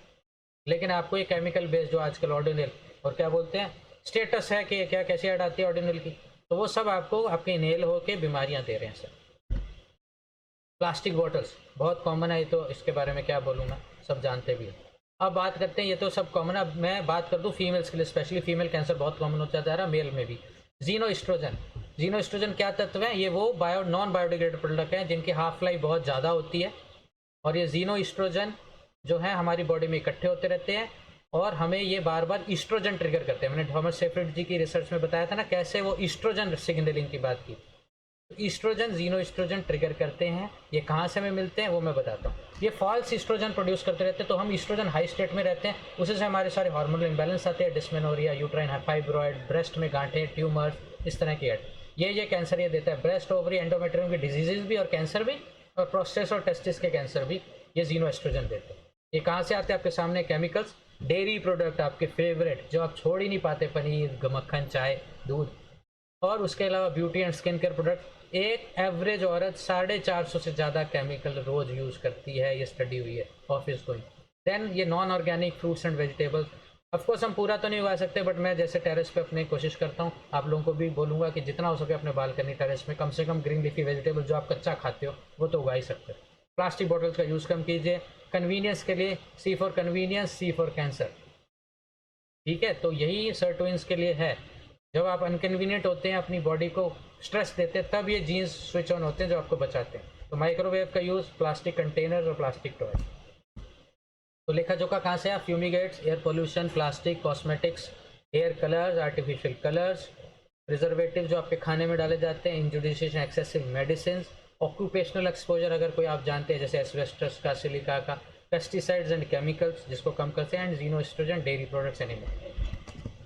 और उसके साथ डाइट, ये सुना नहीं होगा आपने, हमारी डाइट भी हमारे डीएनए को चेंज करती है। कैसे? हम डाइट में गलतियां करते हैं, जो हमारे एपिजेनेटिक फैक्टर जो हमारे जो डीएनए को अनरोलिंग करती है, अनवाइंड कर देती है, सर तो इसको बार बार डीएनए ब्रेक पे जाना पड़ता है, क्योंकि हमारे गट माइक्रोबायोम में भी हमारे जीन से ज़्यादा, करीब 10 गुना ज़्यादा, 100 गुना ज़्यादा जीन्स हमारे गट माइक्रोबायोम में है, उतने ही सेल्स भी। तो आप घमंड से छोड़ दो, आपकी बॉडी में जितने सेल्स है उससे ज़्यादा तो आपके गट में वो बैक्टीरिया रहते हैं, और उसके बैक्टीरिया को बढ़ावे के लिए कोई खाना नहीं खाता। तो प्रोबायोटिक गट माइक्रोबायोम की हेल्थ के लिए भी मैंने वेबिनार का वीडियो कल शेयर किया था ग्रुप पे, आप जिन्होंने नहीं देखा आप देख सकते हैं दोबारा जाकर। तो गट माइक्रोबायोम भी हमें कैंसर हमारे स्विच ऑन कर सकते हैं। ये मैं फास्ट कर रहा हूँ क्योंकि इसके बारे में मेरी डिस्कस। तो बेसिकली कैसे हमें अपनी डाइट से एपिजेनेटिक्स को डिस्कस, मैं इसको एलैबोरेट करूँगा अभी डाइट के बारे में जब सोल्यूशन की बात करेंगे। तो हमें प्रोसेस फूड कम खाना है, शुगर कम खानी है, अल्कोहल कम पीनी है, और फाइबर फूड ज़्यादा खाना है। एंटी कैंसर फूड खाना है, जैसे हल्दी, आंवला, ब्रोकली, अपने ब्रोकली स्प्राउट्स अपनी गट हेल्थ के लिए हमें देने हैं। Fermented food, live fermented food खाना है, और ये उसके गट माइक्रोबायोम के रिसर्च पेपर्स आपके सामने है कुछ। वीगन क्यों होना चाहिए? हम प्रोत्साहन प्रोग्राम वीगन क्यों कहते हैं? क्योंकि एनिमल प्रोटीन्स ही हमें सारी बीमारियां देते हैं। आपके सामने मैं ब्रीफ में रहूँगा क्योंकि इसका भी वीडियो शेयर कर चुका हूँ। सारे एनिमल प्रोटीन से इस तरह के तत्व होते हैं, स्टेरॉइड्स ले लो, बोवाइन ल्यूकेमिया वायरस ले लो, मीथियोनिन और अमीनो एसिड।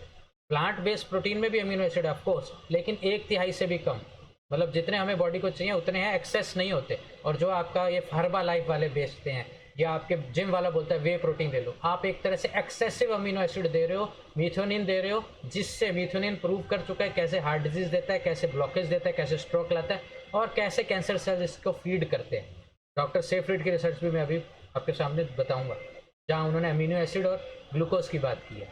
और इंसुलिन ग्रोथ फैक्टर जो आपके दूध डेयरी प्रोडक्ट में आता है, स्टेरॉइड्स तो हैं ही जो इनको स्प्रे करते हैं एंटीबायोटिक्स वो, और जूनोटिक डिजीज जैसे कोविड और कोविड से, और अब जैसे अब सार्स और ये साल्मोनेला, स्वाइन फ्लू थे, और वर्ल्ड हैंगर। एक नॉन वेजिटेरियन आदमी के लिए खाना उगाने में 75 गुना रिसोर्सेज और पानी लगता है जितना एक वेजिटेरियन आदमी। तो सिर्फ ये बोलना गलत है कि भाई हमारा पोल्यूशन बढ़ रहा है, हमारी जनसंख्या को आप इस जनसंख्या को अभी भी 75 गुना कम रिसोर्सेज पे आप खाना दे सकते हो अगर आप सब वीगन हो जाओ। ये सपोर्ट में रिसर्च पेपर है, डेयरी फूड्स कैसे देते हैं एस्ट्रोजन, ये कैसे मीथेनिन को रिस्ट्रिक्ट कर दें हम, यानी अमीनो एसिड यानी प्रोटीन को कम खाए तो कैंसर सेल की ग्रोथ कम हो जाती है। ये एंटी प्रोलिफरेटिव तत्व जैसे एलियम फैमिली यानी प्याज की फैमिली, गार्लिक, ब्रोकली की फैमिली, कॉलीफ्लावर, कैबेज जो आप कीड़े के नाम पे बिल्कुल नहीं खाते, ये सब अगर हम खाएं तो कैसे कैंसर के तत्व हम कम कर। ऐसे ही हम डेनिस बर्केट ने ये कही थी कैसे अगर हम फाइबर ज़्यादा खाएं अपनी डाइट में तो ल्यूकेमिया और प्रोस्टेट कैंसर और कोलोन कैंसर से बचा सकते हैं। सिमिलरली कैसे हम होम्योस्टेसिस को ठीक कर सकते हैं, कैसे मेटाबॉलिज्म को ठीक कर सकते हैं, कैसे शुगर से बच सकते हैं सिर्फ फाइबर बढ़ाने से अपनी डाइट। ऐसे ही आपको पता है कि ब्रेस्ट कैंसर बहुत कम मिलता है जापान और चाइना में, क्योंकि वो लोग ग्रीन टी पीते हैं, हमारी वाली मीठी दूध वाली चाय नहीं, और साथ में मशरूम खाते हैं बिस्कुट और रस की जगह। और प्रिवेंटिव डिजीज़ है कैंसर, इसको डाइट और लाइफस्टाइल सुधार के आप ठीक कर सकते हैं। अब बात करेंगे सोल्यूशन की। ह्यूमंस को 3 बेसिक चीज़ें चाहिए, स्ट्रक्चरल, केमिकल और इमोशनल। केमिकल कहाँ से आते हैं? जो उसकी डाइट से, चाहे आप अच्छा खा लो चाहे ख़राब खा लो। ख़राब खाओगे तो बीमारी, अच्छा खाओगे या ग्रीन जोन में रहोगे तो ऐसी स्ट्रक्चर यानी एक्सरसाइज मूवमेंट करोगे तो ठीक रहोगे, सीडेंट्री लाइफस्टाइल रहोगे तो बीमारियाँ आएंगी। ऐसे इमोशनल, पीसफुल रहोगे, जॉयस रहोगे, पर्पस ऑफ लाइफ रहेगा आपका, आपकी लाइफ में एक जील रहेगा सुबह उठने को तो आप हेल्दी रहोगे। स्ट्रेस रहोगे, एंग्री रहोगे, दुखी रहोगे तो फिर बीमार हो। तो इसी पूरी होलिस्टिक अप्रोच को लेके ही हमने प्रोसान प्रोग्राम बनाया है। इसमें diet, vegan, exercise, stress management पे भी हमारा काम होता है। स्ट्रेस की रिस्पॉन्स को कैसे मॉडिफाई करें, कैसे ब्रीदिंग टेक्निक्स को यूज़ करें, कैसे मेडिटेशन, और इन्वायरमेंटल फैक्टर्स को आपको बताना और उसको कट डाउन कर दें। और जहाँ जहाँ आपके इस फेज वाइज मैनर में दवाइयों को ख़त्म करने में, एलोपैथिक दवाइयों को छोड़ने में हमारा एम लगता है, वहाँ होम्योपैथिक और न्यूट्रोस्यूटिकल्स यूज़ करें। डाइट को सुधार लेना, तो अगर आपकी नेक्स्ट मील से आपकी दवाई का काम करेगी, अगर हम डाइट को दवाई की तरह यूज़ करें तो क्या है डाइट, कैसे हम कैंसर और एजिंग को रिवर्स कर सकते हैं, क्या है वो डाइट, हमें कहाँ ध्यान देना है। जैसे हमने बताया मेटाबॉलिक सिंड्रोम मेन काम है, तो कैलोरी को रिस्ट्रिक्ट करना है, एंटीऑक्सीडेंट्स, न्यूट्रिएंट्स और मिनरल्स पूरे करने, जो मैंने वो लेखा जोखा दिया था माइटोकॉन्ड्रिया के आसपास, उसको ठीक करना। माइटोकॉन्ड्रिया के लिए डाइट खानी है, गट माइक्रोबायोम को हेल्दी करना है, और इंटरमिटेंट फास्टिंग और फास्टिंग का बहुत यूज़ करना है। फास्टिंग की बात करें तो आज एकादशी, आज मैं 36 आवर्स वाटर फास्ट पे रहूँगा। अभी मेरे को कल रात 9 बजे से अभी तक मैंने सिर्फ पानी है तो 12 घंटे तो हो ही गए हैं। और ऐसा खाना खाना जो ये सर्ट फूड, जो सर्टुलिन, जो हमने जीन्स देखे, इनको स्विच ऑन करे, अच्छे जीन्स को स्विच ऑन करे। क्वर्सेटिन जो एंटीऑक्सीडेंट है, जो रिएक्टिव ऑक्सीडेटिव स्पीसीज जो डैमेज पहुंचा रही है माइटोकॉन्ड्रिया को और उसकी सांस लेने की प्रक्रिया, ऑक्सीडेटिव फॉस्फोरेस, उसको ठीक करें। और फिर एंटी कैंसर फूड्स। हमें चीनी क्यों कम खानी है? ऑटो वार्बर, जिनकी रिसर्च पे डॉक्टर थॉमस सेफ्रिड ने आगे बात की, इन्होंने प्रूव किया था, इनको इसके लिए नोबेल प्राइज़ भी मिला था 1924 में। इन्होंने प्रूव किया था कि कैंसर सेल्स जो हैं इनको आपके नॉर्मल सेल्स से 20 गुना ज़्यादा शुगर पसंद है। क्यों पसंद है? क्योंकि वो सांस तो ले नहीं पाते। तो एनोरोबिक सेल्स के लिए देखिए ना, नॉर्मल सेल्स से 20 गुना ज़्यादा शुगर ये लोग खाते हैं। इसी बेस पे हमने पेट स्कैन बताया। पेट स्कैन में हम क्या करते हैं, शुगर डाल देते हैं, क्योंकि वो कैंसर सेल ज़्यादा खाएंगे तो वो लाइटन अप होकर आ जाए, रेडियो एक्टिव ग्लूकोज। यही पेट स्कैन का बेसिस भी है। तो अगर आप किसी भी तरह अपने ग्लूकोज को, शुगर को कट डाउन कर दें तो आप कैंसर सेल को ग्रोथ को रोक दें, क्योंकि उनको कुछ खाने को नहीं मिलेगा। समझ गए आप क्यों मैं चाय के इतने अगेंस्ट रहता हूँ? दूध और चीनी दोनों में अपनी चीनी है, अपना ग्लूकोज है, लैक्टोज भी जाके ग्लूकोज में फॉर्म होता है, तो आपकी कैलोरीज भी बढ़ती है, जिससे आपका मोटापा आता है, फिर मेटाबॉलिज्म। तो बस इतना सा स्विच करना है कि दूध और चीनी की जगह ब्लैक टी, काली tea, green tea, hibiscus tea, chamomile tea, lemon grass tea, 50 तरह की टी है। इवन अमरूद के पत्ते की चाय भी मैंने अपने वीडियो पे डाली, कितना वो आगे भी डिस्कस करूँगा। और जो आपकी फेवरेट खाने के बाद का डिज़र्ट है, आइसक्रीम है, जो बहुत फेमस है, आप पसंद है आपको, वो। इसीलिए बास्किन रॉबिन्स जो दुनिया की सबसे बड़ी कंपनी है, बार बार एक कोट करता हूँ हर वेबिनार में, उनके मालिकों ने अब वीगन, वो एक आइलैंड पे मकान लेके अपनी सब्जियां खुद उगाते हैं, वो बिल्कुल वीगन हो चुके हैं। आइसक्रीम के सारे शेयर वो बेच चुके हैं, अब कोई आइसक्रीम ना खुद खाते हैं ना सपोर्ट करते हैं। खुद वैसे उन्होंने बहुत करोड़ों कमा लिए इससे। डॉक्टर सेफ्रिड पे मैं वापस आ रहा हूँ। डॉक्टर ऑटो वारबर्ग, जो मैंने बोला वारबर इफेक्ट, उसको इन्होंने फर्दर रिसर्च किया और इन्होंने पाया कि डॉक्टर वारबर्ग की, क्योंकि उस समय 1924 में कई सारे इंस्ट्रूमेंट और एबिलिटीज़ नहीं थी, तो वो एक कमी रह गई उनकी रिसर्च में कि चीनी के साथ साथ, ग्लूकोज के साथ साथ उन्होंने पाया कि ये कैंसर सेल्स ग्लूटामिन, जो एक एसेंशियल अमाइनो एसिड है, और इसके साथ और अमाइनो एसिड ल्यूसिन, आइसोल्यूसिन, जो आपके वे प्रोटीन में और हर्बा लाइफ के जो वेट कम करने वाले आजकल बड़े सप्लीमेंट चलते हैं उसमें घोल घोल के पिया जा रहा है। ये अमीनो एसिड और ग्लूकोज जब हम भरपूर मात्रा में दे देते हैं, इवन ऑन्कोलॉजिस्ट के पास जाओगे ना, वेट कम होता है कैंसर पेशेंट, तो वो भी बोल देते हैं यार आप वो घोल के पी लो, न्यूट्रीश्योर और ये एनश्योर और पेनश्योर, क्या नाम आ गए सारे आज। तो आप एक तरह से कैंसर सेल को फीड कर रहे हो, बल्कि उल्टा उनको नहीं देना चाहिए। तो चीनी और अमीनो एसिड आप ज़्यादा खाते हो, इसी को फर्मेंट करते हैं हमारे कैंसर सेल और इसी से अपनी ग्रोथ को, उसकी आग में घी का काम करते हैं। तो अगर आप किसी भी तरह अपनी डाइट में अमीनो एसिड और ग्लूकोज को कम कर दो तो समझ लो आप कैंसर से जीत जाओ। और फिर वही कि कैसे है ये वार्बर इफेक्ट आपके सामने मैंने रिवाइज करने के लिए आपके सामने लाया माई हमने। और इसको एक और प्रक्रिया है इस ग्लूकोज की एबिलिटी को, फर्मेंटेशन को रोकने की, और साथ साथ ही अपनी कैलोरी इंटेक को भी कम करने की, वो है सिंपल प्रक्रिया फास्टिंग। इसके लिए भी 2016 में एक नोबेल प्राइज़ मिला डॉक्टर योशिनोरी। उन्होंने प्रूव किया जब आप लंबे लंबे फास्ट रखते हो, मैंने एक वीडियो भी रिसेंटली डाला था अपने स्टेटस पे, एक कोलोन कैंसर सर्वाइवर है जिन्होंने बिना सर्जरी, बिना कीमो, बिना रेडियो को 2 बार 21-21 दिन का फास्ट किया। आपको लगा ये कैसे पॉसिबल है, बट लोग ऐसे हैं। 21 दिन का फास्ट करके उन्होंने अपने कोलोन कैंसर को कम्प्लीटली गायब कर दिया विद रिपोर्ट्स उनके पास। तो क्या करते हैं, जब हम व्रत रखते हैं लंबे लंबे, जैसे आज मैं 36 घंटे रख रहा हूँ, 16 घंटे के बाद शुगर खत्म, हमारा ग्लूकोज यूज अप हो जाता है, फिर हमारी बॉडी फैट को यूज़ करती है तो हमारा फैट भी कम होता है, फिर हमारी बॉडी प्रोटीन को यूज़ करती है। प्रोटीन कौन सा यूज़ करती है, जो खराब प्रोटीन है, जो बुड्ढे सेल्स मैंने बात की, सेनेसेंट सेल है, जो म्यूटेटेड माइटोकॉन्ड्रियल डीएनए वाले सेल है, बॉडी इन सबको खा जाती है क्योंकि उसको एनर्जी तो चाहिए, वो खा जाएगी। इसी प्रक्रिया को बोलते हैं ऑटोफेगी, और इसी को प्रूव किया है डॉक्टर योशिनोरी ने 2016 में, इनको नोबेल पे। Auto means self, phagy means eating. Autophagy को ट्रिगर कर देते हैं ये, ऑटोफेगी ट्रिगर हो गई। अब ऑटोफेगी ट्रिगर होने के बाद जब आपने ये सेल खा लिया तो आपको इसके रॉ मटेरियल यानी अमीनो एसिड और फैटी एसिड जिससे सेल बनते हैं वो वापस मिलेंगे, जो आपके नए सेल बनाने में हेल्प करेंगे। तो एक तरह से आपके सारी ऑर्गन्स रिन्यू हो जाएंगी, रेनोवेट हो जाएंगी। आप घर को रेनोवेट करते हो ना, ऐसे हर बालों में रंग लगाते हो ना अपने आप को रेनोवेट करने के लिए हर 15 दिन में, तो एक फास्ट भी रख लिया करो हर 15 दिन में, तो आपकी बॉडी अंदर से रेनोवेट हो जाएगी। इसीलिए हमारी वैदिक साइंस में फास्टिंग की प्रक्रिया को इतना मूलभूत तरीके से बताया गया है। एकादशी ले लो, कोई भी नाम ले लो। ऐसा क्यों होता है, क्योंकि जब हम फास्ट रखते हैं इंसुलिन गिर जाती है। इंसुलिन एक फैट स्टोरिंग हार्मोन है, तो आपका पतला होता है, इंसुलिन की रेजिस्टेंस कम होती है, मेटाबॉलिक सिंड्रोम रिवर्स हो जाता है। ऐसे ही ये मैंने पूरा इलाबोरेट किया फास्टिंग के बारे में, इसका भी वीडियो लिंक भेजा गया आपके ग्रुप पे, जिन्होंने नहीं देखा दोबारा देखिएगा, तब और अच्छे से समझ पाएंगे इस वेबिनार। ये पहला ग्राफ आपकी आज की आदत है, रात को सोए, डिनर किया, थोड़ी देर के लिए सुबह के वक्त आप इंसुलिन को कम कर पाए, फैट बर्निंग जोन में है। सुबह की चाय हो गई, नाश्ता हो गया, दोपहर का खाना हो गया, शाम की चाय होगी, रात का डिनर हो गया, उसका आइसक्रीम हो गया, पूरे दिन ही फैट स्टोरिंग में। फिर लोग बोलते हैं यार हम तो खाते ही कुछ नहीं फिर भी मोटे हो ही जा रहे, 2-2, 3-3 बार तो चाय पी गए 5 किलोमीटर के बराबर की। ऐसे ही जब आप इंटरमिटेंट फास्टिंग करते हो 16 घंटे वाली, तो आप लंबे टाइम तक भूखे रह के फास्ट फैट बर्निंग में हेल्प। और जब आप, जैसे मैं रख रहा हूँ आज एकादशी जैसा, तो आप ऑटोफेगी को भी ट्रिगर करते हो और ज़्यादा फास्ट आपका फैट जलता है। तो इन सब बीमारियों के अगेंस्ट ये फास्टिंग, मतलब कोई भी बीमारी का आप नाम ले लीजिए, ऐसी कोई बीमारी नहीं है जहाँ आप फास्टिंग नहीं कर सकते और उसका बेनिफिट आपको नहीं मिले। कोई मर्जी नाम ले लीजिए, कैंसर से लेकर न्यूरोडिजेनरेटिव, ऑटो इम्यून, कोई बीमारी नहीं। और यही है रिसर्च पेपर भी बताता है कि डाइट में रिस्ट्रिक्ट कर दें हम कैलोरीज को और माइटोकॉन्ड्रिया को हील करें तो कैसे एंडोथेलियल फंक्शन इंप्रूव होगा।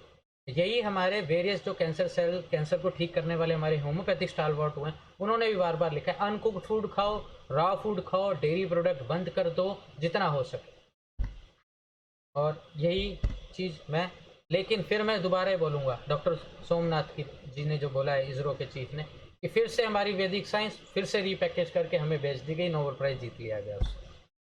इस तरह से जैसे मैंने ग्राफ में दिखाया कि जैसे जैसे आप लंबा फास्ट करते हो ऑटोफेगी ट्रिगर होती है, इंसुलिन कम होता है। अब डॉक्टर सिंक्लेयर ने अपनी लैब में क्या प्रूव किया, फिर से मैं बात करूंगा वो लाइफ स्पैन की बुक पे, जो मैं अभी पढ़ रहा हूँ आजकल, जिसके बारे में ये लिखा गया है कि अब ये क्या कह रहे हैं, सर्टुइंस और कैसे हम एमटोर और एएमपी के जो सुब पहले मैंने तीनों जीन्स बताए थे, फास्टिंग रख के, इलोंगेटेड फास्टिंग रख के आप इनको बेनिफिट उठा सकते हो। Less sugar, less meat, more plant based diet, क्योंकि प्लांट बेस्ड से हमें एनएडी मॉलिक्यूल मिलता है जो इन सेल्स का फ्यूल है, इन बेसिक एपिजेनेटिक सेल्स का फ्यूल है सर्टुइंस का। दूसरा, प्लांट बेस्ड खा के आप अमीनो एसिड भी कम कर लेते हो अपने, और इन्होंने ये प्रूव किया अपनी लैब में कि कैसे बॉडी के मार्कर्स, वेट, डीएनए की रिपेयर, प्रोटीन और बहुत सारी चीज़ें ठीक हुई है फास्टिंग के बाद, और ये ब्लड टेस्ट पे रिव्यूड है इनकी। अब हम बात करते हैं anti ageing, anti cancer food. ये ब्रीफ में बात करूंगा क्योंकि इसके बारे में पूरा एक वेबिनार हम कर चुके हैं और डॉक्टर गरिमा इसको फिर से इलेबोरेट करेंगी।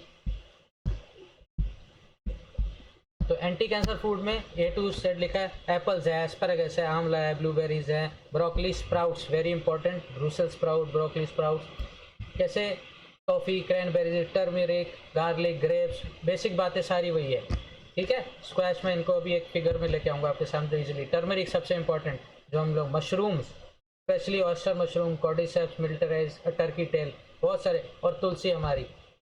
तो आपके सामने एक कलरफुल आपकी प्लेट होनी चाहिए, पॉलीफिनॉल्स उसमें ज़्यादा आने चाहिए, हरे पत्ते ज़्यादा होने चाहिए, ग्रीन टी एक्सट्रैक्ट है, ग्रेप एक्सट्रैक्ट है, कॉफ़ी एक्सट्रैक्ट है, लेकिन लिमिटेड मात्रा में, हर चीज़ एक्स्ट्रा नहीं, अमीनो एसिड को रिस्ट्रिक्ट करते हुए। सोयाबीन है, हरे पत्ते हैं, कलरफुल वेजिटेबल्स हैं, और देखिए कितनी ओवरलैपिंग है। यही डाइट आपके गट माइक्रोबायोम के लिए भी अच्छी, जो मैंने बात की ना अभी, कैसे हमारी गट भी हमारे जीन्स को।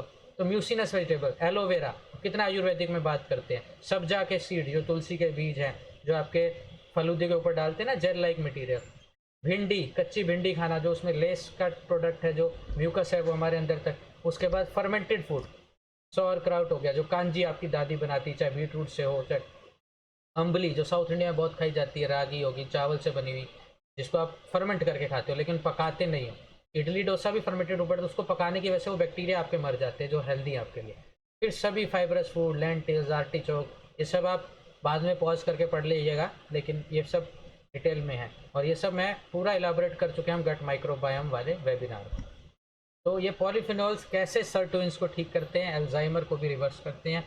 सर्टुइंस वही जीन्स है, डीएनए रिपेयर जीन्स, जो डॉक्टर सिंक्लेयर ने एजिंग लॉन्गेविटी की रिसर्च में पढ़ाई थी। और अब बात करता हूँ क्वर्सेटिन, जो आप चाय पीते हो ना, अभी हमने एक वीडियो भी डाला था। क्वर्सेटिन तकरीबन पूरी बॉडी पे पॉजिटिव इफेक्ट रखता है, स्पेशली कैंसर में। और अगर आप फॉरेन कंट्रीज़ में जाओगे तो इसके कैप्सूल बहुत ही महंगे तरीके उस पर मिलते हैं, स्पेशली जो नेचुरोपैथिक वे में कैंसर को ठीक करना चाहते हैं, वो इसका यूज़ करते हैं। मैं फ्री में आपको एक तरीका बताता हूँ इसको लेने का। आप अमरूद के पत्ते लो, जिसमें बहुत भरपूर मात्रा में, और गुआवा का भी सीज़न है, ये भी खाइए। अमरूद के पत्ते जो पूरे साल आपको अवेलेबल हैं इजीली, कभी भी कहीं भी आपके आसपास पार्क में होंगे, उसके 4-5 पत्ते लीजिए, उसे कूट दीजिए या अपनी स्मूदी में डाल दीजिए। मैं तो अपनी स्मूदी में डाल लेता हूँ, ये मेरा नाश्ता है। अब कंपेयर कर लो अपने पराठे और चाय और जो आपके सुबह सुबह के नाश्ते हैं, तो कितने पॉलीफिनॉल्स, कितने तत्व, कितने fatty acid, essential amino acid मैंने अपने आप को दे दिए। अब प्रॉब्लम क्या है कि ये चीज़ आपको पसंद ही नहीं आएगी। 90%, 98% लोग तो इतने वेजिटेबल खाते नहीं। आप पूरे हफ्ते में जितनी सब्जियां खाते हो वो आपको एक दिन में खानी चाहिए, वो भी रॉ। यानी जितना आपका वेट है उससे 1%, यानी आप अगर 70 किलो के, तो 700 ग्राम रॉ वेजिटेबल एंड फ्रूट्स आपकी डाइट में होने ज़रूरी हैं। इस अमरूद के पत्ते की जो मैंने बात की, इसको कूट के इसमें गर्म पानी डाल के चाय के रूप में भी आप क्वर्सेटिन पा सकते हैं, बिल्कुल फ्री में। अब डाइट तो ये होनी, पता तो आपको ये है कि भाई इतना हम खा क्या रहे हैं हम, ये आपका पिरामिड है। सैड, कितना सैड है, स्टैंडर्ड अमेरिकन डाइट, आप भी यही खा रहे हो। 70% आपकी कैलोरीज आती है आटे से, दूध से, चीनी से। खुद भी एनालाइज कर लीजिए आप ये। और कितनी आप सब्जी खाते हो, जो सब्जी भी खाते हो उसमें भी आलू ठोक लेते हो, पका के उसके तत्व मार देते हो। तो खाते कितने फ्रूट्स एंड वेजिटेबल, ये आपका पिरामिड है आपके सामने। होना क्या चाहिए, ये 70% खाना कैलोरीज आपकी nuts, raw food, raw material से आने चाहिए, कुछ कुक्ड। और अगर आपका काम तामसिक है, वैसे मैं सपोर्ट नहीं करता, तामसिक काम इस बहुत ज़्यादा मेहनत आप शारीरिक रूप से सारे दिन में करते हो, कुर्सी नहीं तोड़ते हो, तो आप थोड़ा मीट, बीफ, डेयरी प्रोडक्ट थोड़ा बहुत ऐड कर सकते हो, डिपेंडिंग ऑन योर नीड। तो ये लेखा जोखा है हमारी डाइट का आपके सामने, जो हम प्रोत्साहन प्रोग्राम में।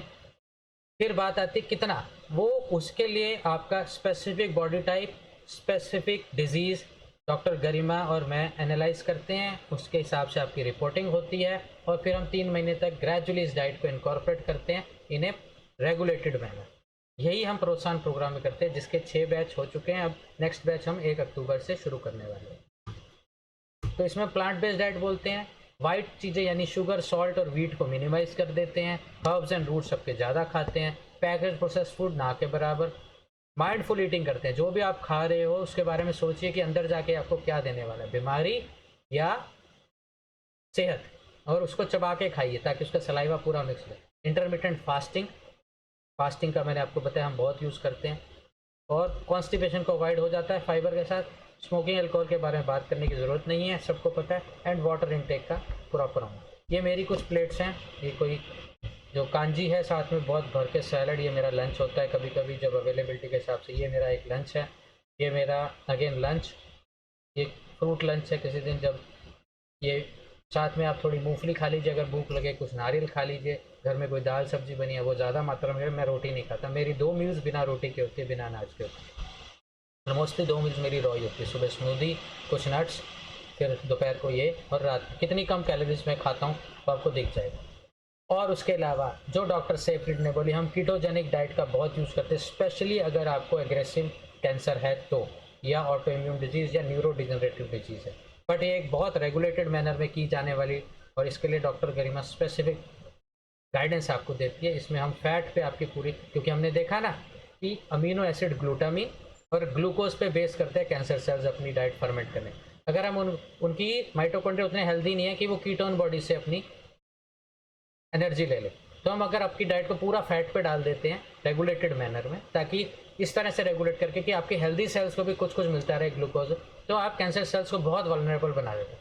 अब उसके बाद आप जो मर्जी पैथी यूज़ करो, चाहे कीमो, रेडियो, चाहे आयुर्वेदिक, चाहे अल्टरनेटिव थेरेपी, चाहे होम्योपैथी, फिर हम कैंसर को ज़्यादा देर तक जीवित नहीं रहने दे सकते, मार देते हैं, रेगुलेट करते हैं। और ये मैंने अपने क्लिनिक पे केसेस के साथ स्टडी भी किया, प्रूव भी किया। मेरे पास बहुत सारे टर्मिनल स्टेज के कैंसर है जिनको टाइम दे दिया गया था कि 15 से 20 दिन जिएंगे, 3 बार रिलैप्स हो गया था जिनको, वो आज 2 3 साल जीवित हैं मेरे साथ, हमारी इन्हीं प्रोटोकॉल्स को यूज़ करें।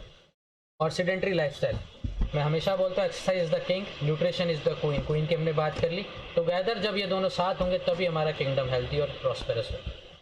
प्रिवेंशन ऑफ कैंसर में, ब्रेस्ट कैंसर में बहुत स्टडी होगी, एथलीट्स को कैंसर कम होता है, कैंसर प्रिवेंशन में इसका बहुत काम है। और इसके लिए मैं गाइडेड वे में, हम प्रोत्साहन प्रोग्राम में ज़रूर, मैं खुद लाइव क्लासेस लेके, आपको डेमो क्लासेस लेके सभी प्रकार के एक्सरसाइज सिखाता हूँ, और उसका एक प्रॉपर प्लान बना के देते हैं जो आपकी डिजीज़ और उस पर कारगर है। ताकि ये नहीं कि आपको है तो भाई शुगर और आप वॉक किए जा रहे हैं और गोली किसी की ख़त्म नहीं हो रही, ऐसे ही आपको है तो थायराइड और आप जिम जाए जा रहे हैं, फिर गोली बंद नहीं हो रही। तो रेगुलेटेड मैनर में होना चाहिए। और स्ट्रेस रिस्पॉन्स मॉडिफिकेशन, चिंता और चिता में सिर्फ बिंदु मात्र का फ़र्क है, ये समझिए। और चिंता जो है जीवित मृत शरीर को जलाती है, चिता तो मरने के बाद। स्ट्रेस रेगुलेशन, स्ट्रेस की साइंस के बारे में पूरा वेबिनार दे। स्ट्रेस में जब हम रहते हैं तो एक तरह से स्ट्रेस स्टेरॉइड की तरह काम करता है, हमारे हार्ट रेट बढ़ाता है, हमारी ब्रीथिंग रेट बढ़ाता है, हम छोटे और कम गहरे और तेज सांस लेने लगते हैं। फिर ऑक्सीजन पूरी नहीं जाती शरीर में, ऑक्सीजन पूरी नहीं जाएगी तो फिर ऑक्सीडेटिव फॉस्फोरेशन, फिर माइटोकॉन्ड्रिया को डैमेज करेंगे। और गहरा सांस रोक रोक के लेने से हम ऑक्सीजन पूरी पहुंचा सकते हैं, एक तरह से सिमुलेट कर सकते हैं हाइपरबारिक ऑक्सीजन को, जो आजकल हाइपरबारिक चैम्बर, अनिल कपूर ने फोटो डाली थी ना अभी, आजकल कैंसर की ट्रीटमेंट में भी हाइपरबारिक चैम्बर की यूज़ हो रहा है। तो हम ये ब्रीदिंग को रोक के भी रेगुलेटेड वे में ब्रीदिंग, कुंभक थेरेपी और बहुत सारी थेरेपी हम प्रोत्साहन प्रोग्राम में सिखाते हैं, तो उनको यूज़ करके कर सकते हैं। इसी तरह से एड्रीनल कॉर्टेक्स हमारा स्टेरॉयड के रूप में कॉर्टिसोल और एल्डोस्टेरोन, जिससे बॉडी में सूजन बढ़ती है, फिर इन्फ्लामेशन बढ़ती है, शुगर लेवल बढ़ते हैं, बीपी बढ़ता है, तो हम क्रॉनिक स्ट्रेस से ये सब देते हैं। और स्ट्रेस को हम रिस्पॉन्स को मॉडिफाइड करने के लिए हम बहुत सारी टेक्निक यूज़ करते हैं। ये आपके सामने टेक्निक्स हैं जो हम प्रोत्साहन प्रोग्राम में लाइव क्लासेस में वीकली सिखाते हैं। और ये प्रूव भी हुआ है कि विजुअलाइजेशन, हम गोल्डन बॉल मेडिसिन, कैसे विजुअलाइजेशन से लोगों ने अपना कैंसर सेल्स को, कैंसर ट्यूमर्स को छोटा भी कर लिया।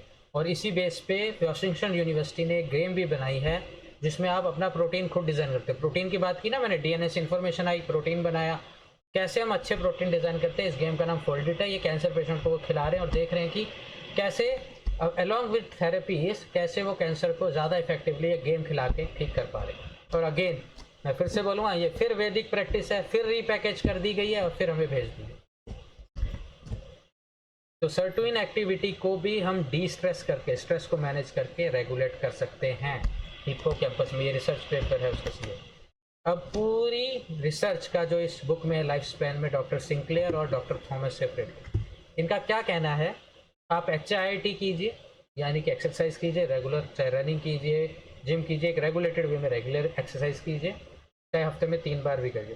फास्टिंग का प्रयोग कीजिए, अपने आप को ठंडे और गर्म से एक्सपोज किए, सर्दी में ठंडे पानी से नहाना कोशिश करके देखिए, है ना। आप सुनते हैं कि कोल्ड बेथिंग का, कई सारे सेलिब्रिटीज़ भी आइस बाथ लेते हैं जिम करने के बाद। वो इसलिए कि कोल्ड बेथिंग, जब आप अपने कंफर्ट जोन से बाहर होगे, comfort can convenience is equal to cancer, C for comfort, C for convenience. जब आप कंफर्ट जोन से बाहर लाते हो बॉडी को, ये सारे जीन्स सर्वाइवल मोड में चले जाते हैं। इनको लगता है यार anything that doesn't kill you but makes you will makes you stronger. तो ये ऐसी चीज़ें हैं जो आपको मारेंगी तो नहीं, बट आपकी सर्वाइवल सर्किट को, जो प्रिमिटिव सर्वाइवल सर्किट मैंने AB जीन की बात, उसको स्विच ऑन कर देती है। जब आप भूखा रहते हो, भाई उन्हें लगता है इन जीन्स को, ये तो उसको खाना नहीं मिल रहा, जिंदा कैसे रखें, तो फिर ये सर्टेन mTOR AMPK, ये जो सर्वाइवल सर्किट वाले जीन है, इनको ऑन करती है। फिर ये DNA रिपेयर भी अच्छे से करते हैं और अपनी जीन रेगुलेशन भी अच्छे से। ऐसी लो एमिनोस, लो ग्लूकोज, फिर बात आ गई ना हमारी वीगन डाइट, जेनोहॉर्मेटिन्स, यानी जेनोहॉर्मेसिस का मतलब वही है कि अपने आप को ऐसी स्ट्रेस में डालना जो आपको मारे तो नहीं, रोज थोड़ा थोड़ा स्ट्रेस दे देना जो आपको सर्वाइवल मोड को स्विच ऑन कर। और HIIT भी वो उनमें से एक है, हम अपने आप को एक्सरसाइज करके भी टेम्परेरी जानबूझ के एक स्ट्रेस देते हैं। ऐसे ही डॉक्टर सिंक्लेयर तो मॉलिक्यूल्स पर रिसर्च कर रहे हैं, मैं अगेंस्ट रहता हूँ, क्योंकि ये मॉलिक्यूल्स आएंगे भी तो इतने महंगे होंगे कि हमारी रेंज से बाहर होंगे, और इंडिया में आते आते इनको कई साल लग जाएंगे।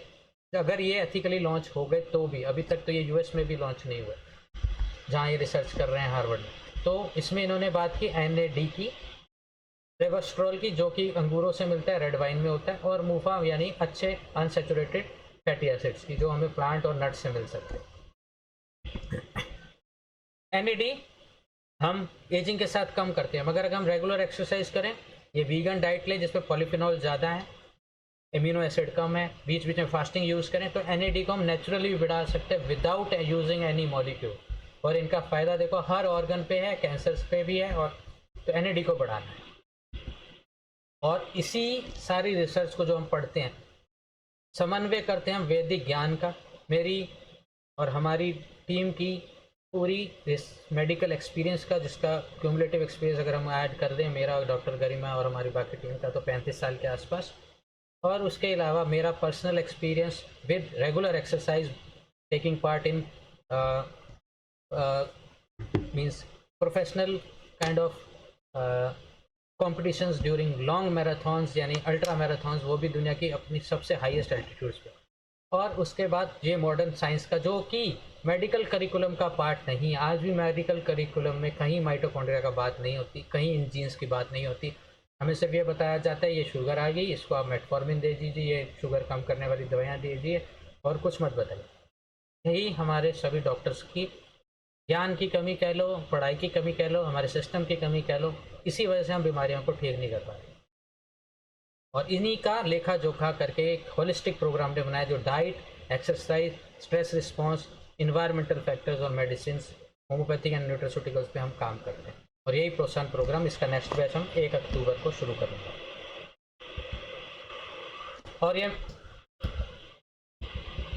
और अब मैं कुछ केस स्टडीज़ आपके सामने लाऊंगा, ये केस स्टडीज़ जो हैं आपके सामने उन लोगों की लाऊंगा जिन्होंने मेरे सामने ही जो है अपनी इसको एजिंग को रिवर्स किया है। ठीक है, वो केस स्टडीज़ आपके सामने है कुछ। ये मेरे पिताजी हैं, आप पहले वीडियो देख लीजिए।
ये पिताजी है मेरे।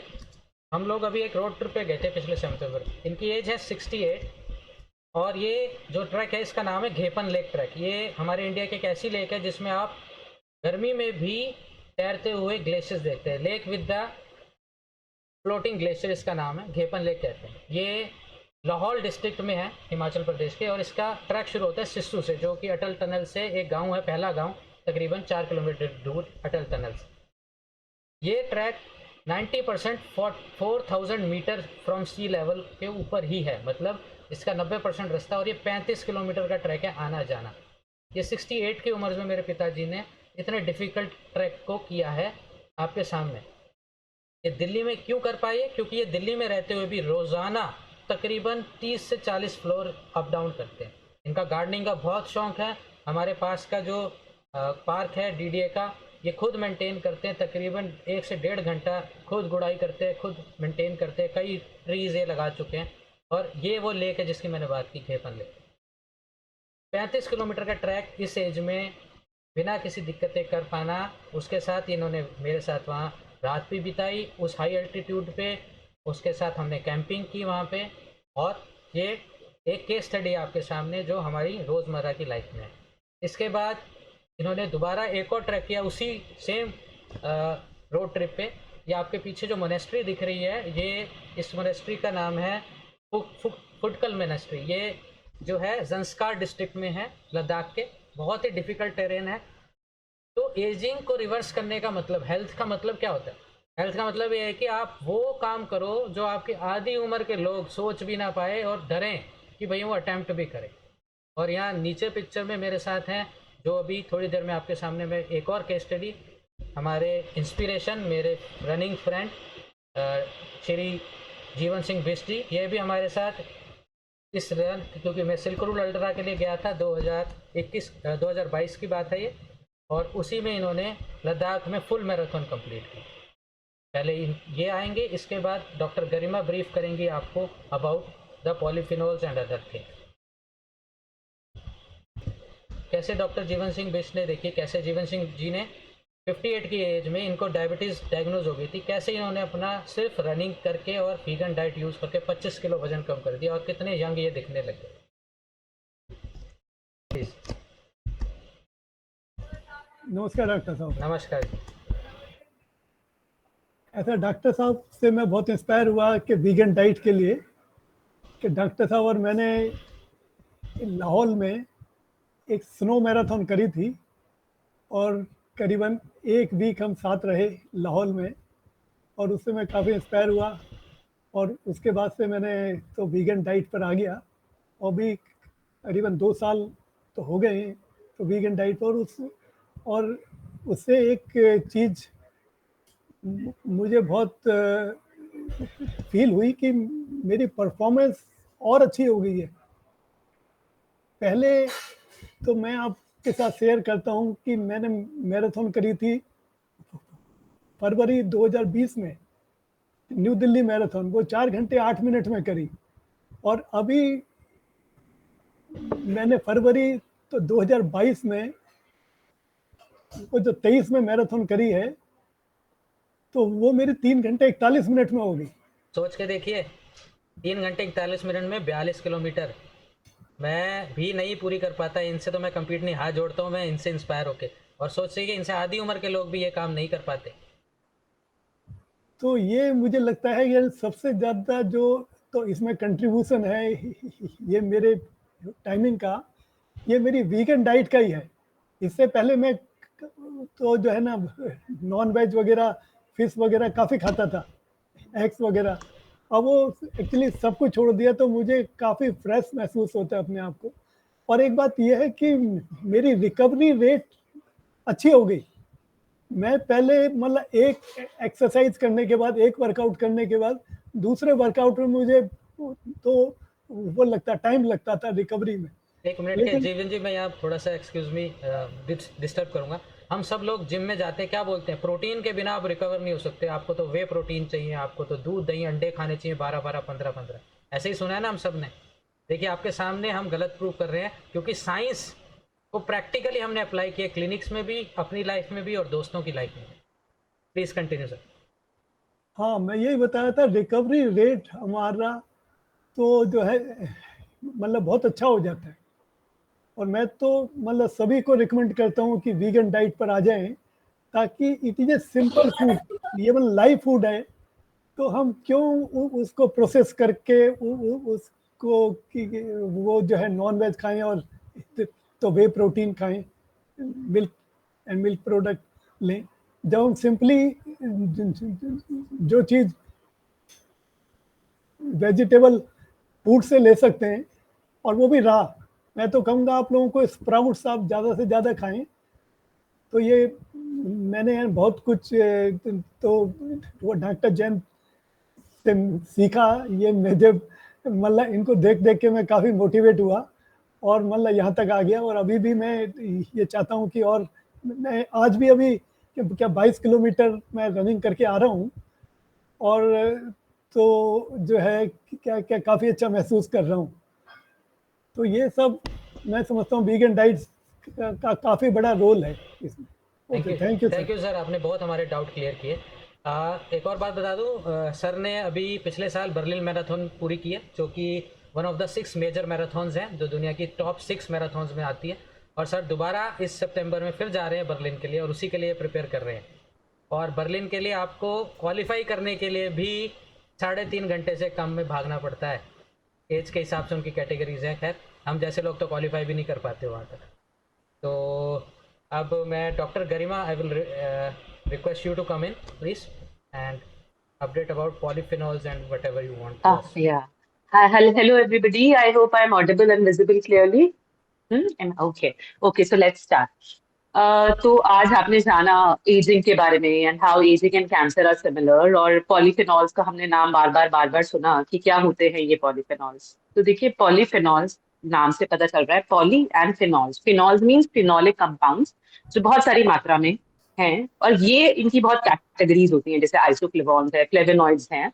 ये सब जो है हमारी बॉडी में, चाहे हम एजिंग की बात ले लें, चाहे कैंसर की बात ले लें, किसी भी चीज की बात ले लें, उसके लिए बहुत ही सहायक हैं उनको हेल्प करने के लिए। आप ये देखिए, जो सर्टुवेंट्स की बात की डॉक्टर जयंत ने, जिन जीन्स की हम बात को एक्टिवेट करने के लिए हम बात कर रहे थे, मैंने काफी स्टडीज किया इनके बारे में, और जितनी भी मैंने स्टडीज देखी उसमें मैंने एक चीज देखी कि देखिए, हमारे जीन ना एक्सप्रेस होने के लिए उनको दो चीज कुछ चीजों की जरूरत होती है। एक चीज होती है जिसको हम बोलते हैं एक्टिवेटर, कौन से क्या चीजें हैं जो उनको एक्टिवेट कर रही हैं, और इनहिबिटर, क्या चीज ऐसी हैं जो उनको इनहिबिट कर रही हैं।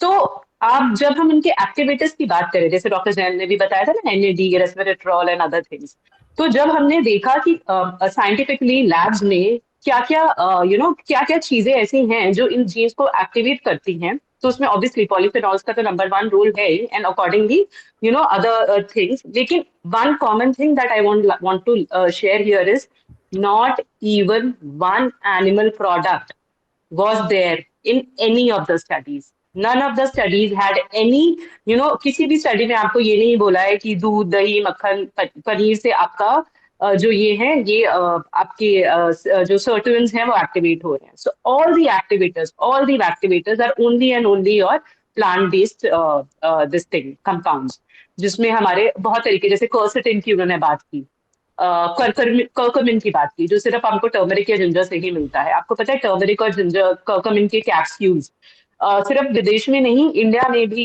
हर कोई स्पोर्ट न्यूट्रिशनिस्ट और हर कोई न्यूट्रिशनिस्ट, आप उनको उनके वो कैप्सूल्स आपको प्रोवाइड करते हैं। जबकि हम इसको बहुत आसानी से, इतना कर्क्यूमिन तो हमको चाहिए भी नहीं होता है, बहुत कम चाहिए होता है, बहुत आसानी से हम अपनी डाइट के थ्रू हम ले सकते हैं। पॉलीफेनॉल्स की जहां तक बात करें, हम एंथोसाइनिन्स, जो कि हमारे रेड कलर के फूड से आते हैं, रेड और पर्पल कलर के फूड से, Apple number 1 category.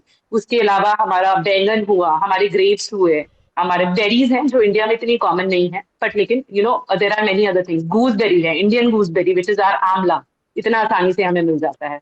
So these are the other things. उसके अलावा ग्रीन टी की जो उन्होंने बात की, हर स्टडी में आप कोई भी कंपाउंड ले लीजिए, green tea was like the favourite of all, क्योंकि उसमें कैटेकीन्स, एपिकैटेकीन्स, ऐसी जो हमारे कंपाउंड्स होते हैं, बहुत साइंटिफिक नेम्स है, so I am not going into that.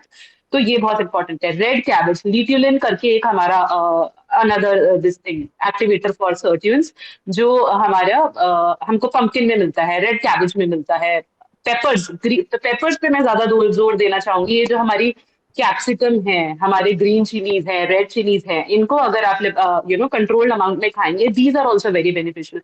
तो आई होप मेरी इस कॉन्वर्सेशन से आप ये समझ रहे होंगे कि इतना आसान है इन चीजों को अपने डाइट में इंक्लूड करना। It's not rocket science, it's not difficult कि हम कैसे उनको अपने डाइट में लाके हम इसको वो करें।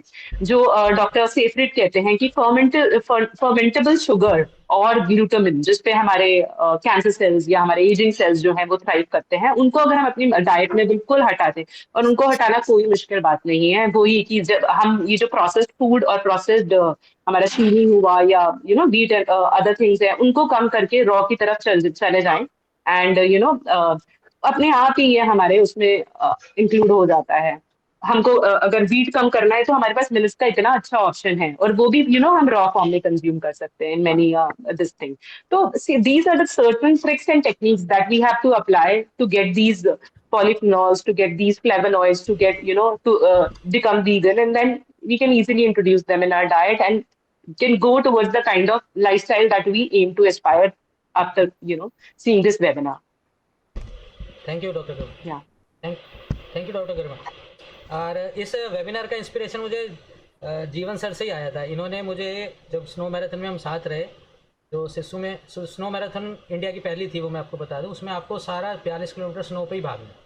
इट इज़ वेरी डिफिकल्ट, क्योंकि जैसे जैसे धूप आती है स्नो धंसने लगते पैर, and you need lot of strength. Normal marathon से 3 गुना उसमें स्ट्रेंथ लग जाती है अपनी थाई को धसी हुई उसमें से निकालने में, स्नो को। I completed it in 2021।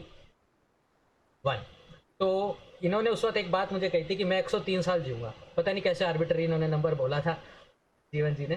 तो फिर मैंने सोचा कि क्यों ना, तो वो कह रहे थे मैं दौड़ दौड़ के ही जी लूँगा इतना।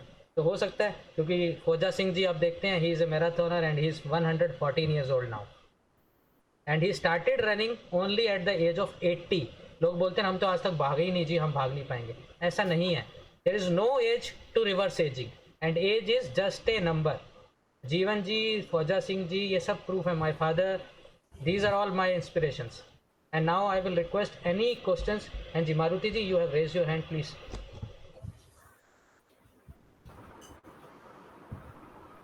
हेलो। हाँ जी। सर, मैं एक्चुअली लद्दाख मैराथन के लिए प्रिपेयर कर रहा हूँ। For the training plan 2 grams of protein per kg of body weight चाहिए, वैसे बोला है, और मैं एक्स ले रहा हूँ सर। अभी क्या है, ये सब स्टडी करने के बाद में want to switch to the vegan diet. In this case how the protein content can be replaced with the vegan diet? Yeah, I understand. For running आपको इतना प्रोटीन चाहिए नहीं पहले तो। And plant based proteins में doctor Garima can help you. We have a diet plan program also. आप direct अपने M के डाइट प्लान पे भी वो कर सकते हो, बट फिर भी मैं बता देता हूँ, you can use tofu, you can use soya sprouts, and then the protein content of sprouts, normally all the dals have more carbohydrates, but when we sprout them, their protein content increases. Also, Dr. Garima shared a lot of smoothie recipes, which has a lot of specially designed for marathoners. Please update Dr. Garima, please. Yes. So, sir, we have already worked with athletes and ultra marathon runners. And उनको definitely protein requirement ज़्यादा जाता है उनके लिए, but then we have formulated smoothies for them, we have formulated diets for them, जिसमें हम plant based protein से ही आपको इतना sufficient protein उसमें मिल जाता है कि आपको उसकी मिल्क प्रोडक्ट्स की या किसी भी डेयरी प्रोडक्ट की जरूरत नहीं पड़ती है। सो जैसे स्प्राउटिंग की बात की, आप स्प्राउटिंग करने से ही केवल एक दाल का 25% प्रोटीन कंटेंट बढ़ा देते हैं। तो there are certain techniques which we apply to make sure कि जो हम प्लांट बेस्ड डाइट है उसी से हम अपना प्रोटीन भी, जिनको ज्यादा जरूरत है, हर किसी को जरूरत नहीं होती, लेकिन इन cases like you are asking, उन केसेस में we try and give them on high protein diet on plant based this thing only. Jeevan ji बहुत सारा स्प्राउट्स खाते हैं, तो देखिए उनका रिकवरी रेट कितना फास्ट हो गया। इनकी प्लेट का भी देखिएगा, 4 गुना स्प्राउट खा जाते हैं हम लोगों से। खैर ये भागते भी बहुत हैं, 20 किलोमीटर तो हम भागते हैं रोज, इनकी तो बात ही। हाँ sir. Covid sir please, covid जी। या thank you very much doctor साहब, आपकी जो ये वेबिनार्स हैं they are immensely knowledgeable. Thank you very much. And काफ़ी हेल्प मिल रही है। One thing I want to ask, मैं भी ना life span by doctor Sinclair पढ़ रहा हूँ, उसमें उन्होंने 304 पेज में लिखा हुआ है कि he also takes NMN in the morning along with 1 gram of resveratrol yes and 1 gram of metformin। Yes. जबकि आपने बोला कि मेटफॉर्मिन वगैरह जो है ये जहर है, तो इज इट नॉट कॉन्ट्राडिक्टरी? हो सकता है सर, उनका सोच अलग है, मेरा सोच अलग है, माई एक्सपीरियंस इज डिफरेंट। और मेटफॉर्मिन हम ये ना आलसी लोगों के लिए जो कुछ स्टेप नहीं लेना चाहते। ओके। वो अभी जैसे उनका अभी वो इंडिया टुडे कॉन्क्लेव में आए हुए थे अभी रिसेंटली, हाँ हाँ हाँ। तो उनमें उन्होंने बात की, he has been travelling for last 2 months and not exercising at all. ठीक है, तो and he has to prove a point to the world कि भाई हम तो मॉलिक्यूल्स बेस्ड है। Also he has himself written in this book in the end कि उन्होंने डिस्क्लोजर दिया कि I am part of and invested in many of these molecular research and he is a board of director to many pharmaceutical companies। Yes yes yes yes yes. तो इस बात को ध्यान रखिए कि मॉडर्न मेडिसिन का काम ही है रिसर्च चला के उसको महंगा बेचना, हमें उन सब की जरूरत ही नहीं है। ठीक है, मेटफॉर्मिन को आप इजीली सिर्फ हफ्ते में 3 बार, मैं एक आपको एक्सरसाइज प्लान दूंगा, हफ्ते में 3 बार आप स्ट्रेंथ ट्रेनिंग कर लो 30 मिनट की, आपको कोई मेटफॉर्मिन की जरूरत नहीं पड़ेगी, मैं प्रूव कर सकता हूँ। कंट्रोल्ड ब्लाइंड ट्रायल कर दो, एक बंदा मेरे पास ले आओ डायबिटिक, एक नॉन डायबिटिक, ठीक है, या दोनों डायबिटिक ले आओ, एक को मेटफॉर्मिन पे रख दो, एक को मेरे प्लान पे रख दो डाइट और इस पे, आई कैन प्रूव देम। हमने अभी डॉक्टर गरिमा के और हमारे पास एक 32 ईयर्स के पर्सन आए थे, हमने नाम नहीं लूँगा, वो है हमारे पास मीन्स कॉन्फिडेंशियल है, मैंने रिपोर्ट शेयर भी की थी अपने स्टेटस पे। His HbA1c came down from 11 to 7.6 in just 40 days straight very good. without any medicine, not even homeopathic। तो ये तो अभी सिर्फ डाइट से उन्होंने किया, एक्सरसाइज को तो पूरा इनकॉर्पोरेट भी नहीं किया उन्होंने। तो मेटफॉर्मिन को इजीली रिप्लेस किया जा सकता है। और जहाँ तक बात रही NAD और उसकी, वो मुझे नहीं लगता NAD बाद में टॉक्सिक प्रोड्यूस हो जाएगा, कभी कुछ हो जाएगा, तो ये कहना बड़ा मुश्किल है। Understood, thank you very much. Anyone else? हाँ जी हेलो सर, एक क्वेश्चन है कि जैसे ह्यूमन इवोल्यूशन की जब बात करें तो ह्यूमन इवोल्यूशन जो है थाउजेंड्स ऑफ इयर्स में है, तो उसमें जो आप जेनेटिक वेरिएबिलिटी की बात कर रहे हैं, तो जैसे अफ्रीकन पीपल है उसमें स्किन डार्क होती है तो they are resistant to skin disease. तो इस मामले में मतलब जो है, क्योंकि it's not only diet, it's basically also your gene adaptability which have you gain from your previous generation, उसके बारे में आपका क्या वो है? क्योंकि ससेप्टेबिलिटी कैन बी वेरिएबल, वो उसके बारे में क्या है? मतलब ये हारी हुई सोच है सर, और ये गलत प्रूव हो चुकी है। डीएनए अगर अफ्रीकन कंट्रीज से और हमारा मिलाओगे ना आप डीएनए, तो 99.99% सेम मिलेगा, 1% की वेरिएबिलिटी है। उनके एपिजेनेटिक्स, आप ये क्यों नहीं देखते उन्होंने कितनी मुश्किल जिंदगी जी है और कितनी हार्डशिप्स में, आज भी केनिया में आप देखिए शिकार पे खाते हैं लोग, अलाउड है उनको शिकार करना। तो उनके सर्टुइन्स, उनको कौन से जीन्स को ट्रांसक्रिप्ट होना था, वो डिपेंड किया उनकी लाइफस्टाइल से। वो आज भी कई कई दिन भूखे रह जाते हैं, कंदमूल खाते हैं। जैसे हमारे भी, आप मणिपुर में जाके देखोगे, मणिपुर मेघालय में स्ट्रोक और हार्ट अटैक की संख्या 1/4 है compare to Punjab and Haryana and Uttar प्रदेश।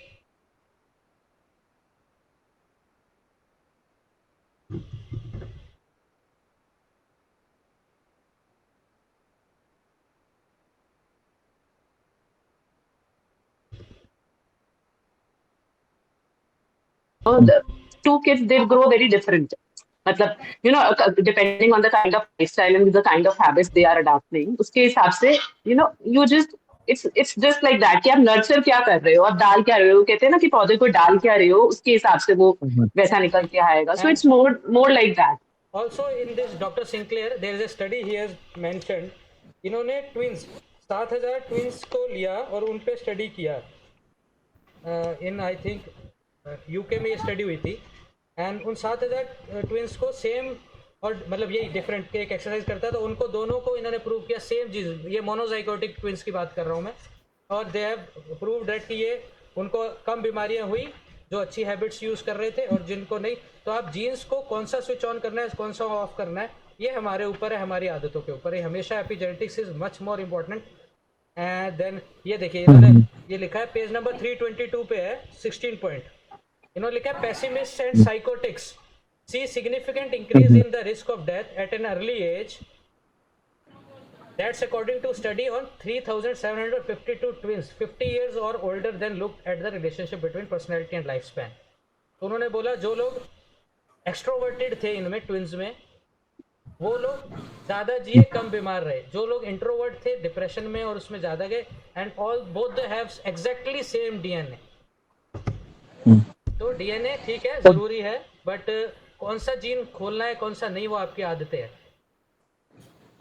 दूसरी चीज सर ये इम्यूनो सर्विलेंस के ऊपर भी काफी है क्योंकि इम्यूनो सर्विलेंस जो है वो जैसे हमने कोविड में ही देखा हमने कि जैसे जो लोग जो मजदूर लोग थे उनकी रिकवरी टाइम बहुत ज्यादा थी. मतलब दे वर रिकवरिंग ड्यूरिंग 1 वीक. और एंड आई थिंक जो आपका पॉइंट है कि दे आर वर्किंग मजदूर लोग जैसे हम कहते हैं जो सड़कों पे काम करते हैं. मैं अपना एग्जांपल देता हूँ. I didn't stop running. Even जीवन जी भी अपनी बालकनी में इन्होंने अपनी बालकनी में एक 7 मीटर की बालकनी में एक मैराथन पूरा किया था. सोचिए इन्होंने जीपीएस भेजा था मुझे. हम लोग भागते रहे ड्यूरिंग कोविड भी और मेरे को पता भी नहीं चला कब आया. एक जुकाम की तरह चला गया. 2 दिन में मैं रिकवर था.